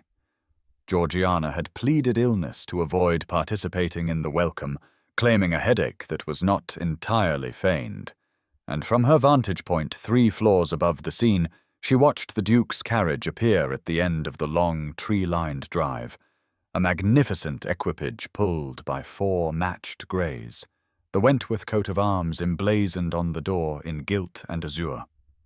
The carriage rolled to a stop before the entrance, and footmen rushed to open the door, and Georgiana held her breath, dreading and desperate in equal measure to finally see Edmund as himself, to witness the transformation from servant to duke that would make their impossible situation horrifyingly real. But the man who emerged from the carriage was not Edmund. He was tall and fair-haired, where Edmund was dark, broader in the shoulders and perhaps a few years older, dressed in the height of fashion with an elegance that spoke of wealth and breeding. Georgiana's mind struggled to process what she was seeing, confused and disoriented, until the stranger turned his face toward the window where she stood, and she caught a glimpse of his expression, the barely suppressed amusement of someone playing a role he found entertaining, and understanding crashed over her with dizzying force. This was not the Duke, or rather, he was playing the Duke, standing in for Edmund in some elaborate charade whose purpose she could not yet fathom. Lord Ashwood rushed forward with effusive greetings. Beatrice curtsied with practised grace, and the false Duke accepted their welcome with the easy authority of someone accustomed to deference, allowing himself to be escorted into the house, while servants scurried to unload luggage from the second carriage that had pulled up behind the first. Georgiana stood frozen at her window, her mind racing through possibilities, until a knock at her chamber door made her jump. She opened it to find one of the housemaids, a young girl named Mary, holding a sealed note. "For you, miss," the girl said, her eyes wide with curiosity and something that might have been conspiracy. From one of the footmen, he said it was urgent. She took the note with trembling hands and waited until Mary had departed before breaking the seal. Inside, in Edmund's familiar hand, was a single sentence that made her heart lurch painfully in her chest. "Trust me, please. Come to dinner tonight. You will understand everything." She should burn the note, should refuse to participate in whatever scheme Edmund had concocted, should maintain the distance she had sworn to keep between them. But curiosity warred with caution, and beneath both emotions ran a current of desperate hope she could not quite extinguish, the treacherous wondering if perhaps Edmund had found a way out of the impossible situation that bound them both. When the dinner bell rang that evening, Georgiana descended to the dining room in the best gown she possessed, a dress of deep green silk that had belonged to her mother and which she had altered to fit her own smaller frame, wearing the only jewellery she still owned, her mother's small pearl earrings and a simple gold chain. She looked presentable, if not fashionable, certainly nothing compared to Beatrice's splendour, but something in her refused to appear before this false duke looking like the poor relation she was, refused to give Beatrice the satisfaction of outshining her completely on this night of all nights. The dining room blazed with what must have been 200 candles, the crystal chandeliers ablaze, every piece of silver polished to mirror brightness, the table set with the finest china and linens that Ashwood Hall possessed. Beatrice held court at the centre of attention, positioned beside the false duke, who introduced himself as the Duke of Wentworth with such conviction that Georgiana almost doubted her own eyes, almost believed she had imagined seeing Edmund emerge from that carriage. But then she noticed Edmund himself, standing in his usual position by the sideboard in full footman's livery, his face carefully neutral, and the audacity of the deception took her breath away. How did Edmund dare this charade, this elaborate performance with a substitute duke while he continued to play the servant, and what could he possibly hope to accomplish except to delay the inevitable moment when truth would emerge and destroy them all? Lord Ashwood fawned over the false duke with embarrassing obsequiousness, praising the Wentworth estates and bloodline, calculating aloud the advantages of the connection, while Beatrice simpered and preened, clearly delighted with her handsome duke, who looked exactly as a duke should look, tall and fair and elegant, nothing like the dark intensity of Edmund serving wine around the table with silent efficiency. Georgiana took her usual seat near the draughty window, expecting to be ignored as always, but to her shock, the false duke turned his attention to her almost immediately. His eyes, which she now noticed were a startling shade of blue, fixed on her with what appeared to be genuine interest. "Miss Georgiana," he said, his voice cultured and pleasant, "I understand your father was the renowned Professor Edmund Fairfax. His work on Athenian pottery revolutionized the field, combining archaeological evidence with textual analysis in ways that changed how we understand ancient domestic life. Have you inherited his scholarly passions?" The question hit Georgiana like a physical blow, the specificity of it, the casual mention of details no one should know unless they had studied her father's work closely or discussed it extensively with someone who had. She glanced at Edmund and caught him watching her with an intensity that belied his servant's pose, and she understood with sudden clarity that every word coming from the false duke's mouth had been coached by Edmund, that this entire performance was designed to demonstrate something, though to what end she could not yet determine. Before she could formulate a response, Beatrice interrupted with a laugh like breaking glass. "Georgiana merely plays at learning, Your Grace. A proper lady's education is sufficient for her station. She reads a bit of Greek and imagines herself a scholar, but it is nothing more than affectation, I assure you." The casual cruelty was vintage Beatrice, the kind of dismissive comment Georgiana had endured for 3 years. But this time the false duke did not smile or nod in agreement, as most men would have done. Instead, his expression cooled noticeably, and when he spoke his voice carried an edge that made Beatrice's smile falter. "How curious," he said quietly. "I find that true nobility of mind far exceeds nobility of birth, Miss Beatrice. Some of the greatest intellects I have known possessed no titles or fortunes, while many who bear the finest names have minds as shallow as puddles." He turned back to Georgiana with warmth that felt genuine despite knowing it was all performance. "Miss Georgiana, perhaps you would show me your father's library tomorrow. I am told it contains treasures, and I would very much like to discuss his methodologies with someone who understands his work intimately." The silence that fell over the table was thick with shock and confusion, Lord Ashwood looking bewildered, Beatrice's face flushing with humiliation and anger, and Georgiana herself caught between the desire to laugh at the beautiful reversal and the fear of where this charade was leading. She forced herself to respond calmly, to play her part in whatever game Edmund had orchestrated. "I would be honored, Your Grace. My father's library was his greatest pride, and it would please me to share it with someone who appreciates his contributions to classical scholarship." The dinner proceeded in increasing awkwardness, the false duke continuing to direct his conversation primarily to Georgiana, asking about her education, her knowledge of ancient languages, her thoughts on recent archaeological discoveries, all topics that Edmund had learned she cared about during their midnight conversations in the library. Beatrice grew increasingly petulant, trying repeatedly to redirect the duke's attention to herself, complaining about the wedding preparations, displaying her ring, describing the renovations she planned to make to Wentworth Abbey once she became its mistress. But the false duke received all her attempts with polite disinterest, his attention returning always to Georgiana, creating a dynamic that inverted the usual hierarchy so completely that even the servants began to notice, whispers passing between them as they served each course. Edmund moved through it all like a ghost, pouring wine and removing plates with his usual efficiency. But Georgiana could feel his attention on her, could sense him watching for her reactions, gauging whether she understood what he was trying to demonstrate. By the time the final course was cleared and port was being served to the gentlemen, the tension at the table had reached a breaking point.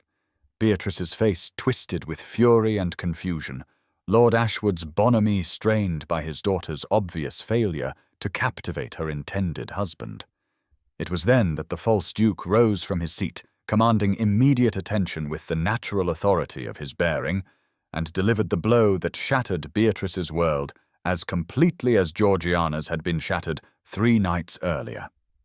"Lord Ashwood," he said formally, his voice carrying to every corner of the suddenly silent dining room, "I must inform you of an irregularity that my solicitors have discovered in the betrothal contract between myself and your daughter.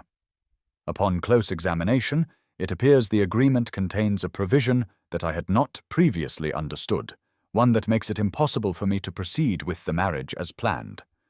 Lord Ashwood surged to his feet, his face reddening with alarm. "Your Grace, surely any irregularity can be resolved.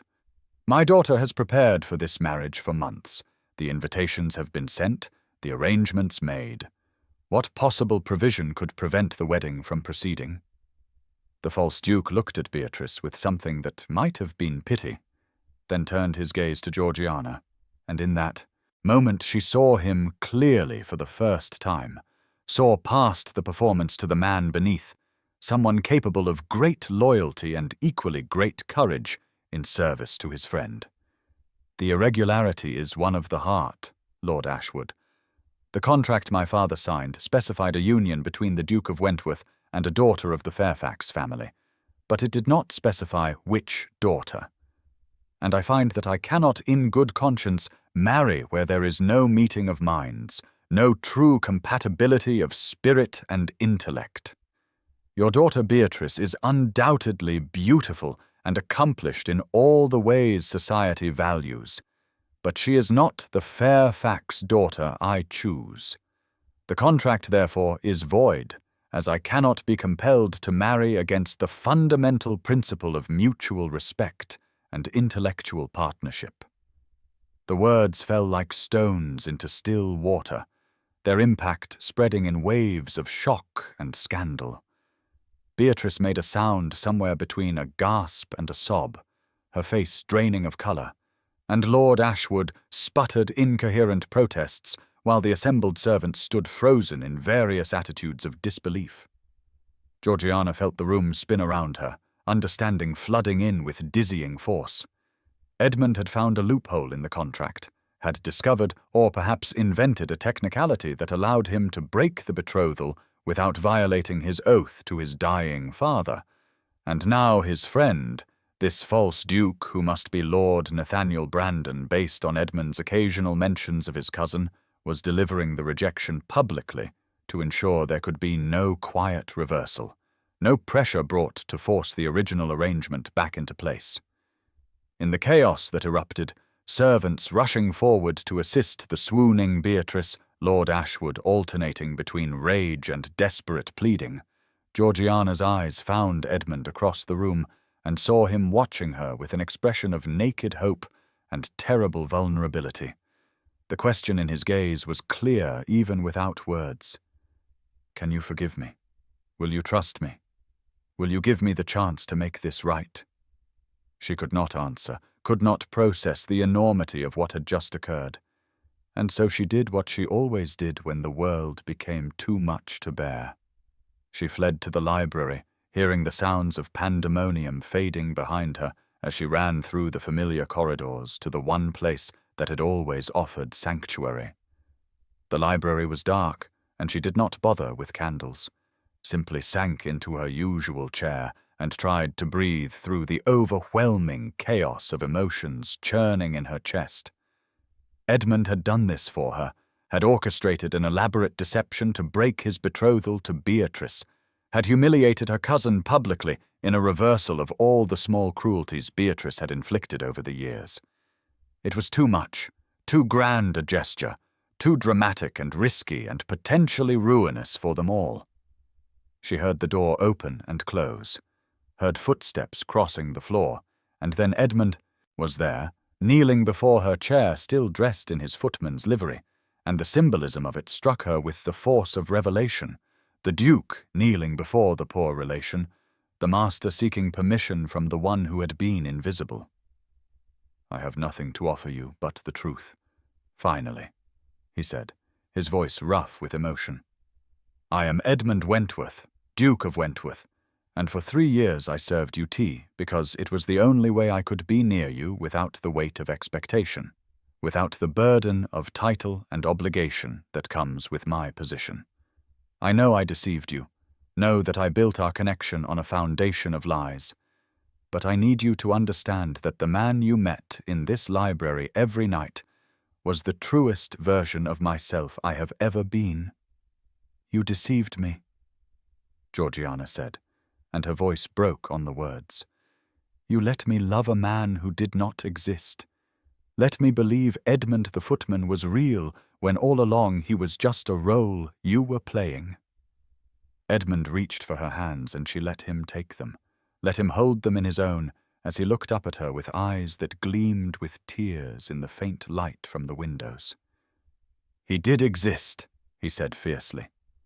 The man in this library every night, the one who discussed philosophy with you and marked passages in your father's books and fell more deeply in love with you with every conversation, that man was real.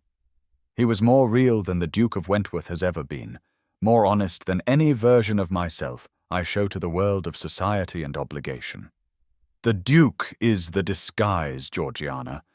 Edmund is who I am with you, stripped of pretense and performance, just a man who found in you everything he had been seeking without knowing he was seeking it. The words should have moved her, should have melted the anger and hurt, but she found herself clinging to her pain as a kind of protection against the vulnerability of hope. Why should I believe you? Why should I trust anything you say after 3 years of deception? Edmund's hands tightened on hers, his thumbs moving in small circles against her palms, a gesture of comfort and connection. Because I am offering you what no one else ever has, what no one else in your life has thought to offer. I am offering you a choice. Refuse me, and I will honor it absolutely. I will release the betrothal to Beatrice as well, and disappear from your life. Let you take that position as governess, and build a new existence free of me and the pain I have caused. I will respect your decision and never trouble you again. But if you can find it in yourself to forgive me, if you can trust me one more time despite all the reasons I have given you not to, then accept me, and I promise you will never be invisible again. You will be my Duchess, yes, but more importantly my partner, my equal in all the ways that matter. We will finish your father's work together, publish his final manuscripts with your name alongside his. We will build a life of meaning, not merely position, of genuine connection, not social performance. I will see you, Georgiana, every day for the rest of our lives, truly see you and value you and choose you, not because obligation binds me, but because my heart demands it. Georgiana felt tears sliding down her face, the careful control she had maintained shattering under the weight of his words, the offer of everything she had never dared hope for. But there were still questions, still pieces that did not quite fit together in her understanding. The man at dinner tonight, the one pretending to be you, who was he? Edmund's mouth quirked in a small smile, the first she had seen since the night in his room when her world had shattered. That was Nathaniel Brandon, my cousin and closest friend, the only person who knew the truth of where I had been these 3 years. He has been covering for me, managing my estates and social obligations, writing the letters to Beatrice that I could not bring myself to write. When I told him I had fallen in love with you, when I explained the impossible situation I had created, he agreed immediately to help me find a way out. The loophole in the contract about which Fairfax's daughter was not actually in the original agreement, we invented it together, knowing that the scandal of the Duke rejecting his betrothed publicly would be severe enough that your uncle would not dare challenge it legally for fear of making the humiliation even worse. It was ruthless and it was cruel to Beatrice, but I could see no other way to free myself from the obligation while still honoring the spirit of my promise to my father. The confession of conspiracy should have troubled her more than it did, but Georgiana found she could not summon much sympathy for Beatrice, who had spent years making Georgiana feel small and worthless, and who now would understand what it felt like to be rejected, to be found wanting, to have her value questioned publicly. It was not kind to feel satisfaction in her cousin's humiliation, but Georgiana was discovering that 3 years of invisible servitude had left her with less charity toward her tormentors than she might have hoped. "What happens now?" she asked quietly. "If I accept you, if I agree to this impossible proposal, what becomes of Beatrice and my uncle? What becomes of us?" Edmund shifted his position, moving closer, his hands still holding hers as if afraid she might disappear if he let go. "Beatrice will recover," he said with more confidence than Georgiana felt. "She is young and beautiful, and her portion is substantial. She will find another husband, perhaps one better suited to her temperament than a duke who values scholarship over social position. Your uncle will bluster and threaten, but ultimately accept the situation because he has no choice, and because having a niece who is a duchess, even if she was not his preferred niece, still grants him social advantage. As for us, we will marry quickly and quietly, no grand ceremony to rival what was planned for Beatrice, just a simple service that joins us legally and allows us to begin building the life I described. We will face scandal, certainly. Society will gossip about the duke who rejected his beautiful betrothed for her poor relation, but we will face it together, and in time other scandals will eclipse ours, and we will be left in peace to pursue the work that matters to us." He paused, his eyes searching her face in the dim light. "But none of that matters if you cannot forgive me, Georgiana.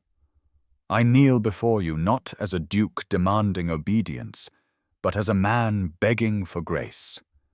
I love you with everything I am, and I am asking you to take a chance on us, to trust that what we built in this library over 6 weeks of midnight conversations was real and strong enough to survive the revelation of my deception."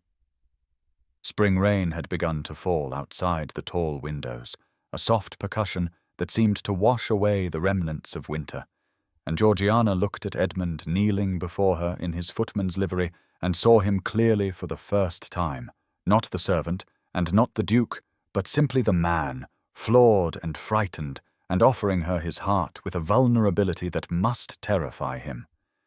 She thought of her father, who had always told her that true partnership required intellectual equality and mutual respect, that the greatest marriages were those between minds as much as bodies. She thought of the 6 weeks of conversations, of marked passages in books and debates about philosophy, of feeling truly known for the first time since her father's death.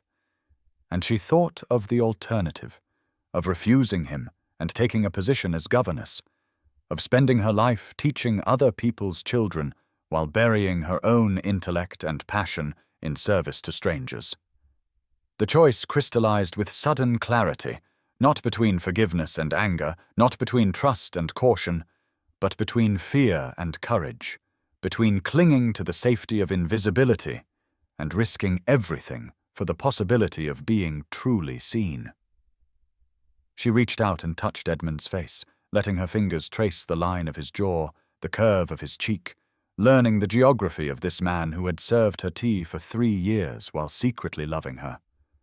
"Yes," she said simply, and watched his expression transform with joy and relief and something very like wonder. "Yes, I will marry you, Edmund Wentworth. I will take the risk and trust you and build this impossible life together. But know this, if you ever serve me tea again as a footman, I shall throw it in your face, because I want you as my partner and my equal, not my servant pretending humility he does not feel."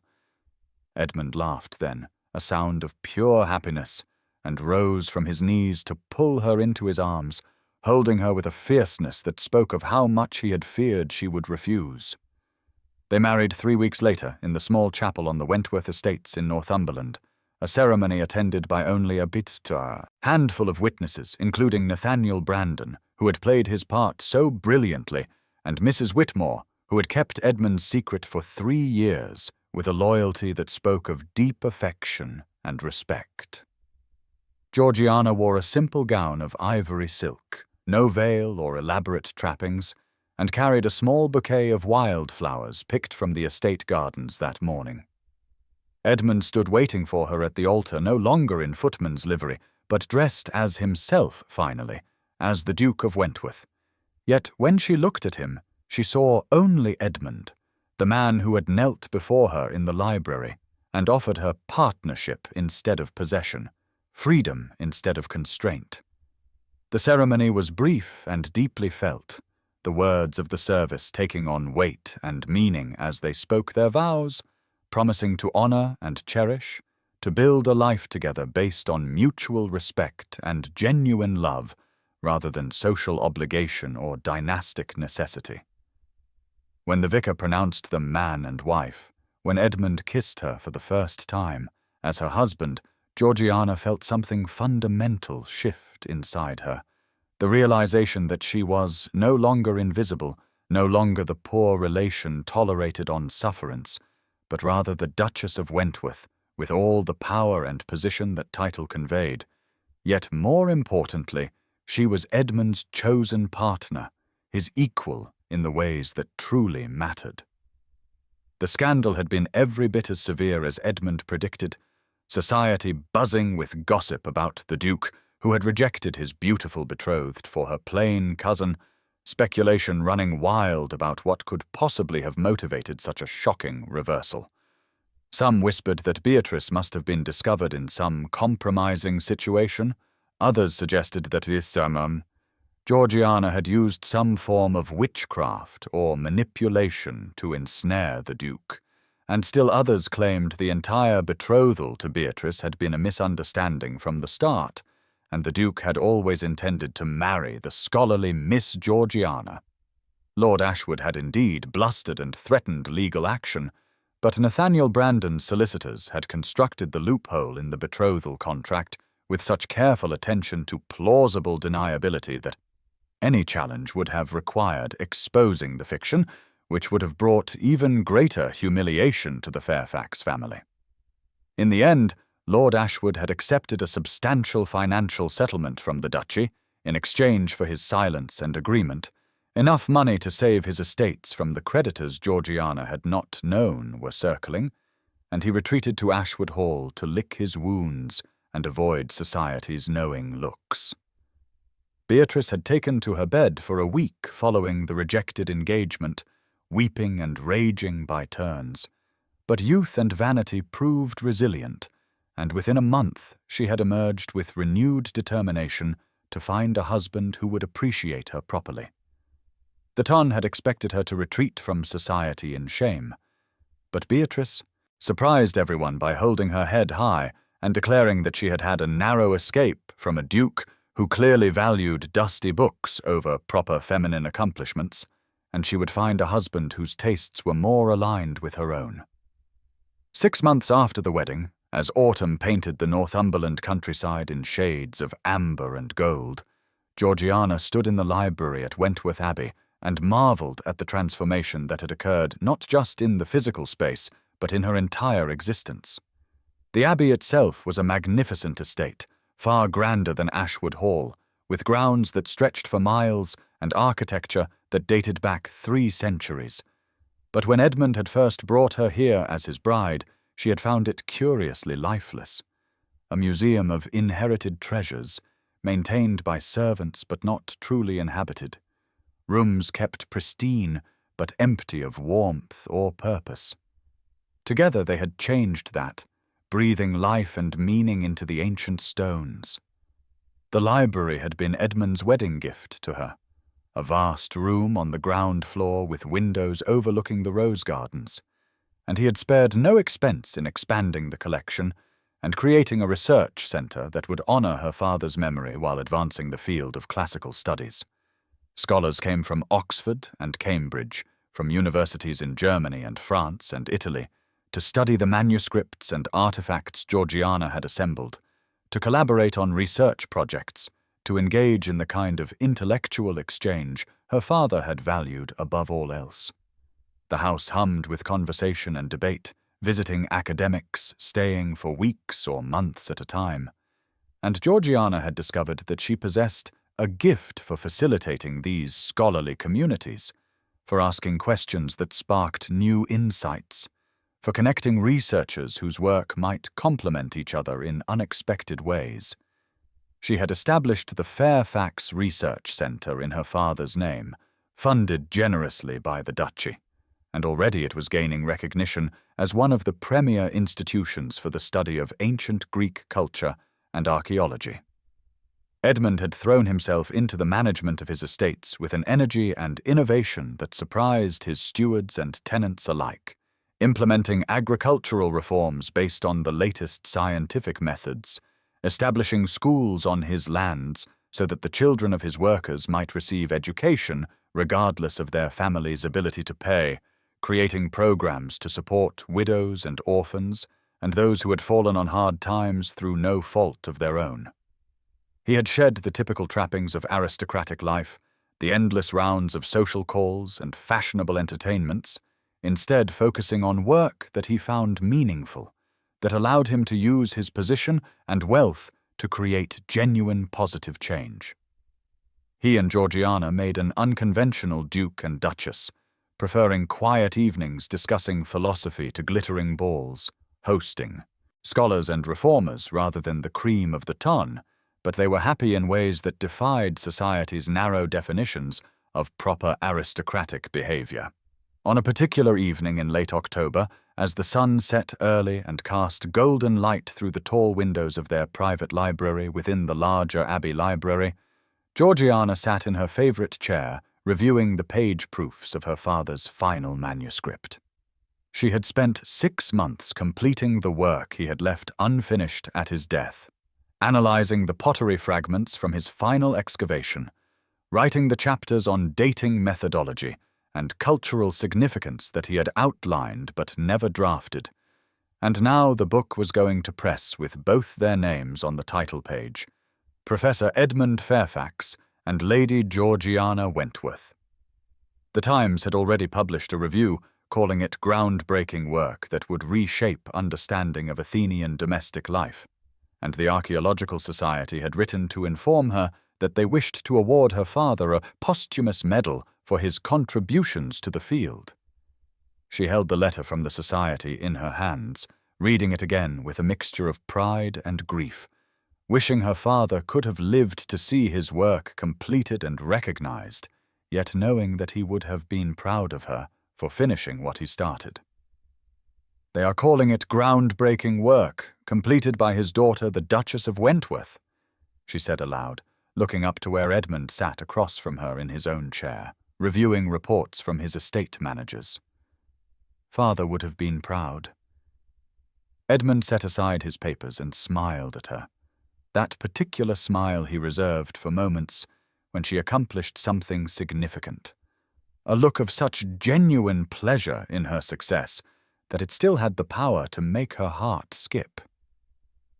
He would have been proud, not because you are a duchess, he said gently, but because you are a brilliant scholar who had the courage and dedication to complete complex work to the highest standards. The title merely gives you the platform to be heard, Georgiana. The work itself is what matters, and it is exceptional. He rose and moved to the small table where their tea service sat, an elaborate silver set that had been in the Wentworth family for generations, and proceeded to pour her tea with exaggerated footman formality, his posture perfect, his movements precise. "More tea, Your Grace," he intoned in a carefully neutral servant's voice, and Georgiana laughed as she always did when he performed this particular ritual, the private joke that never seemed to lose its charm. "You know I fell in love with you when you were Edmund the footman," she said, accepting the cup he offered with both hands, their fingers brushing in the familiar gesture that still sent warmth through her.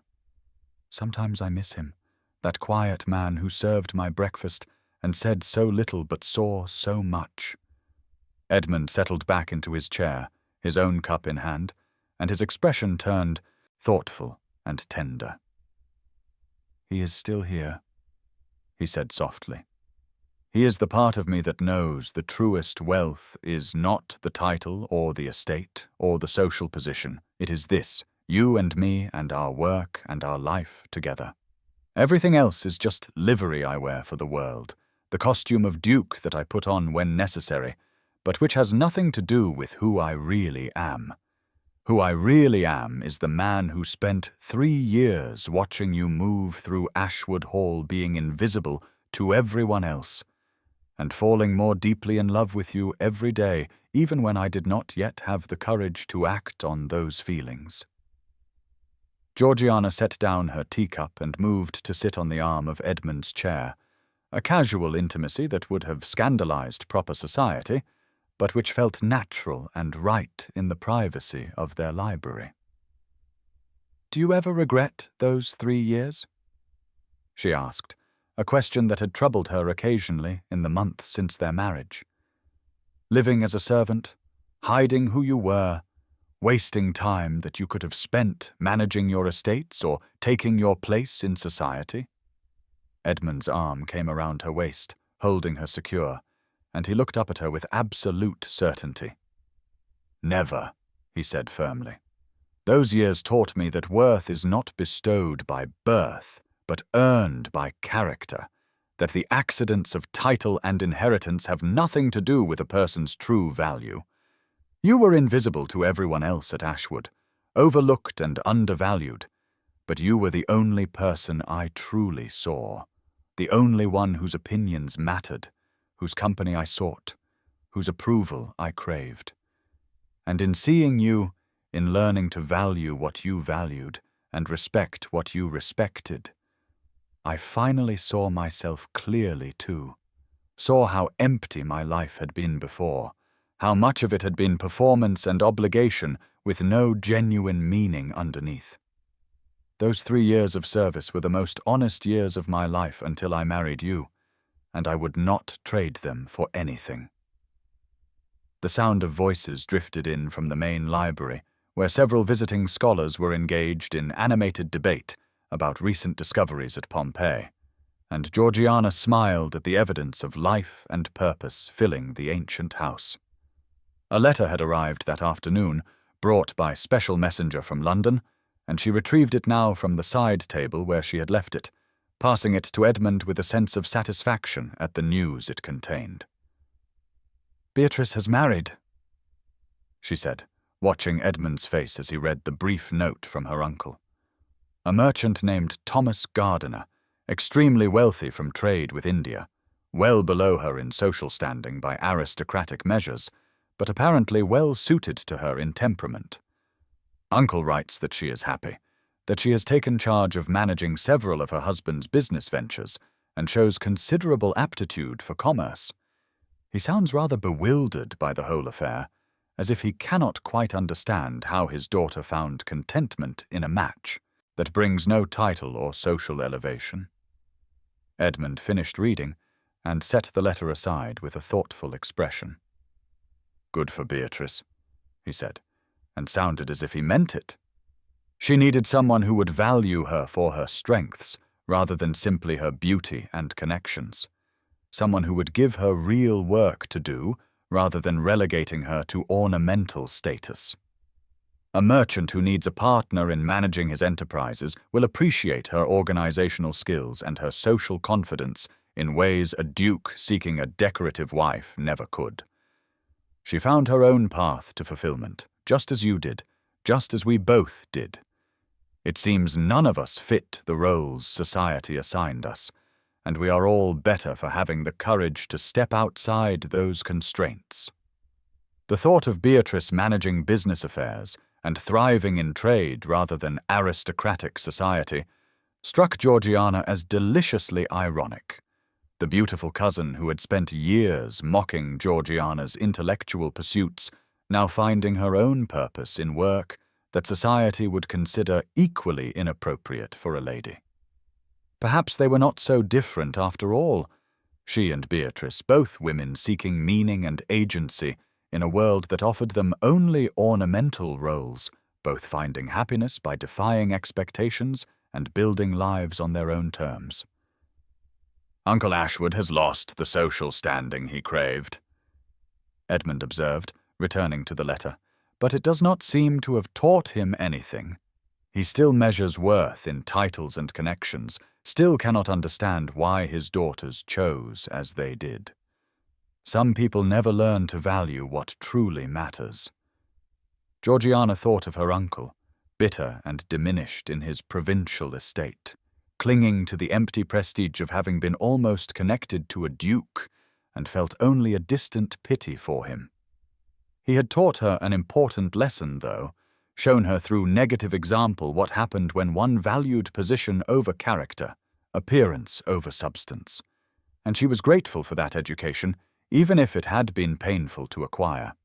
The evening deepened, the golden light fading to blue dusk, and Edmund lit candles around their private sitting area, creating a warm glow that pushed back the autumn darkness. They returned to their respective work, Georgiana making notes on a new research project examining trade routes between Athens and Sparta, Edmund reviewing plans for a new school he intended to establish in the village nearest Wentworth Abbey. But the silence between them was comfortable and companionable. The easy quiet of two people who need not fill every moment with conversation because their connection runs deeper than words. After perhaps an hour, Georgiana set aside her notes and simply watched Edmund as he worked, this man who had transformed her life so completely, who had seen her when she was invisible to everyone else, who had chosen her over duty and obligation and society's expectations. I never thanked you properly. I thanked you for serving me tea all those mornings at Ashwood, she said softly, drawing his attention from his papers.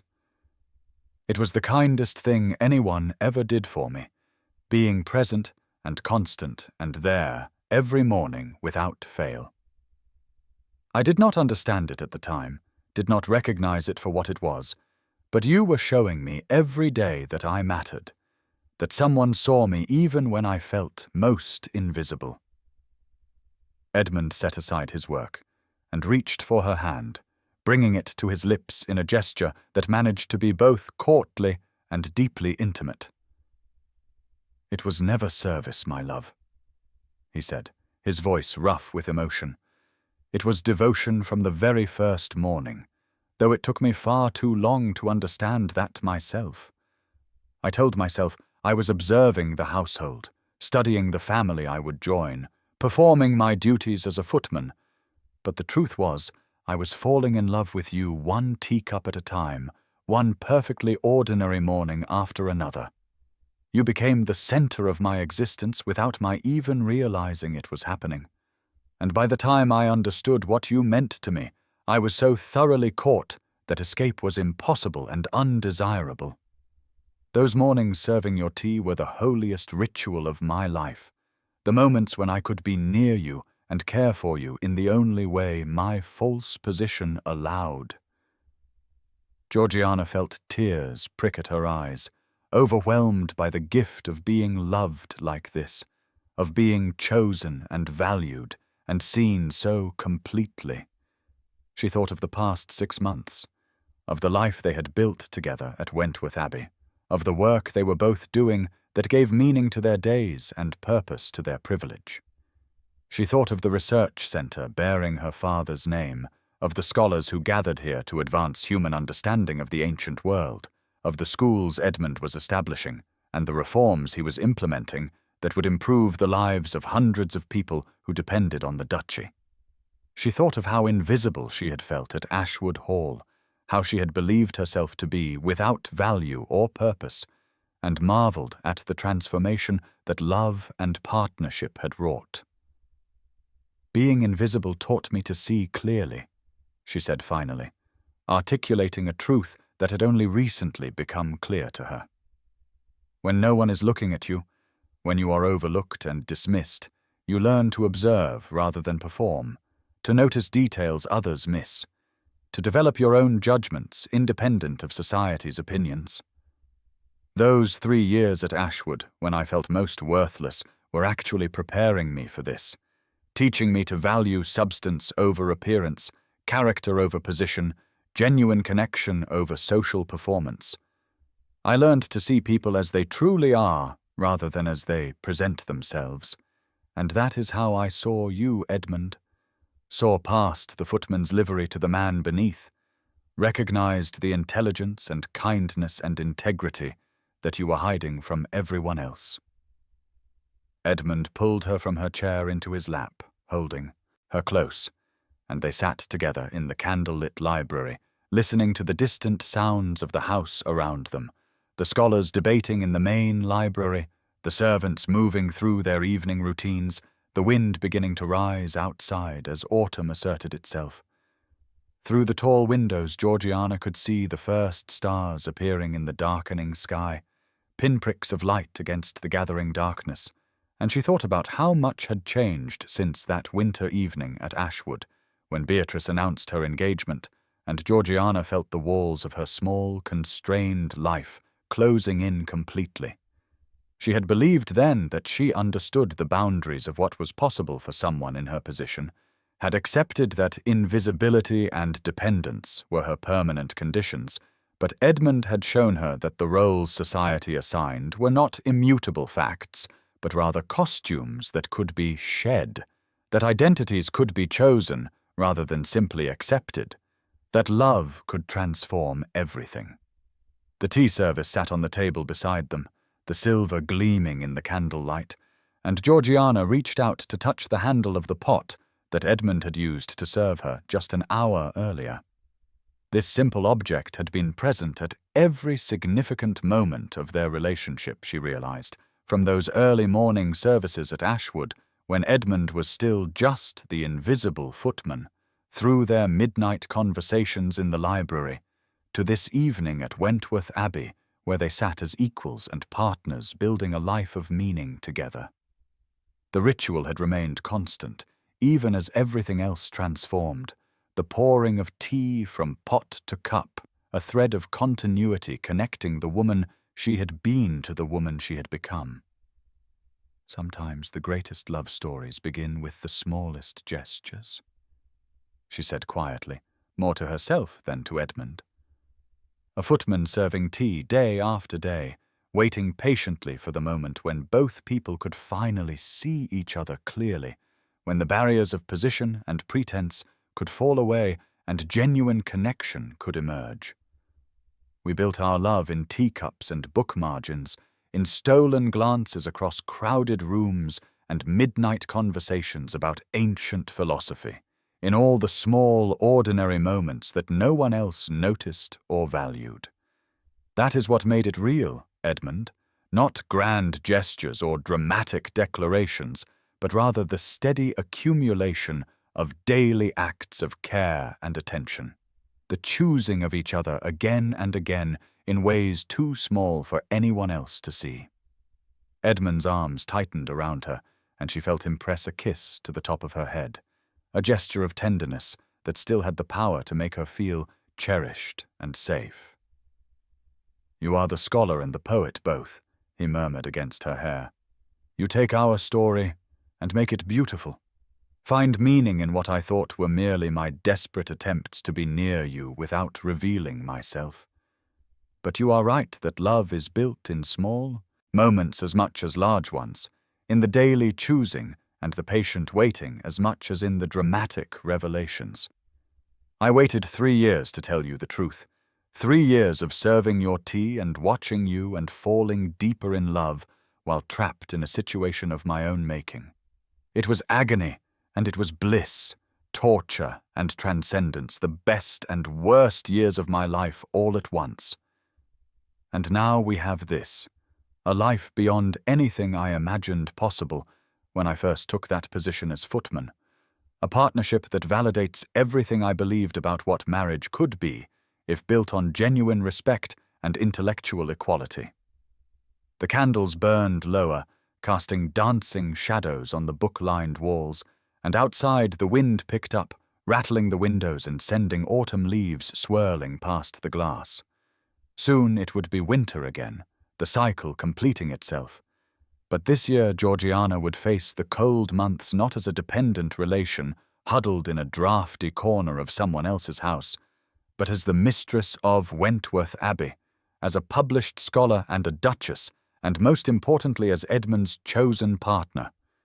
She thought of all the women like her, the ones living in the margins of other people's lives, the poor relations and spinsters and widows who were invisible to society, overlooked and undervalued, and she hoped that somehow her story might reach them, might offer evidence that transformation was possible, that being seen and chosen and valued was not reserved only for the young and beautiful and wealthy. Every person possessed inherent worth, regardless of their social position or marital status or material circumstances, and the right partner was one who recognized and honored that worth, who offered freedom rather than constraint, partnership rather than possession. Edmund had given her all of that and more, had seen her when she was invisible and chosen her when she believed herself unchosen, had offered her not just his title and wealth, but his genuine self, flawed and vulnerable and courageously honest. In the main library beyond their private sanctuary, she could hear the scholars beginning to disperse for the evening, calling good nights to each other, their voices warm with the satisfaction of productive intellectual labor. This was the world she and Edmund had built together, a place where ideas mattered more than bloodlines, where contribution to human knowledge was valued over social position, where people were seen for who they truly were rather than what accidents of birth had made them. It was not perfect. There were still constraints imposed by their positions, still expectations they could not entirely escape, still moments when the weight of title and obligation pressed down heavily. But they faced those challenges together, partners in the truest sense, and that made all the difference. Georgiana shifted in Edmund's arms, turning to face him directly, and cupped his face in her hands, studying the features that had become so dear to her, the dark eyes that had watched her for 3 years before she even knew to look back, the mouth that could quote Aristotle and discuss archaeological methodology and kiss her until she forgot her own name, the face of the man who had transformed her world. "I love you," she said simply, the words inadequate to express the depth and complexity of what she felt, but still necessary to speak aloud.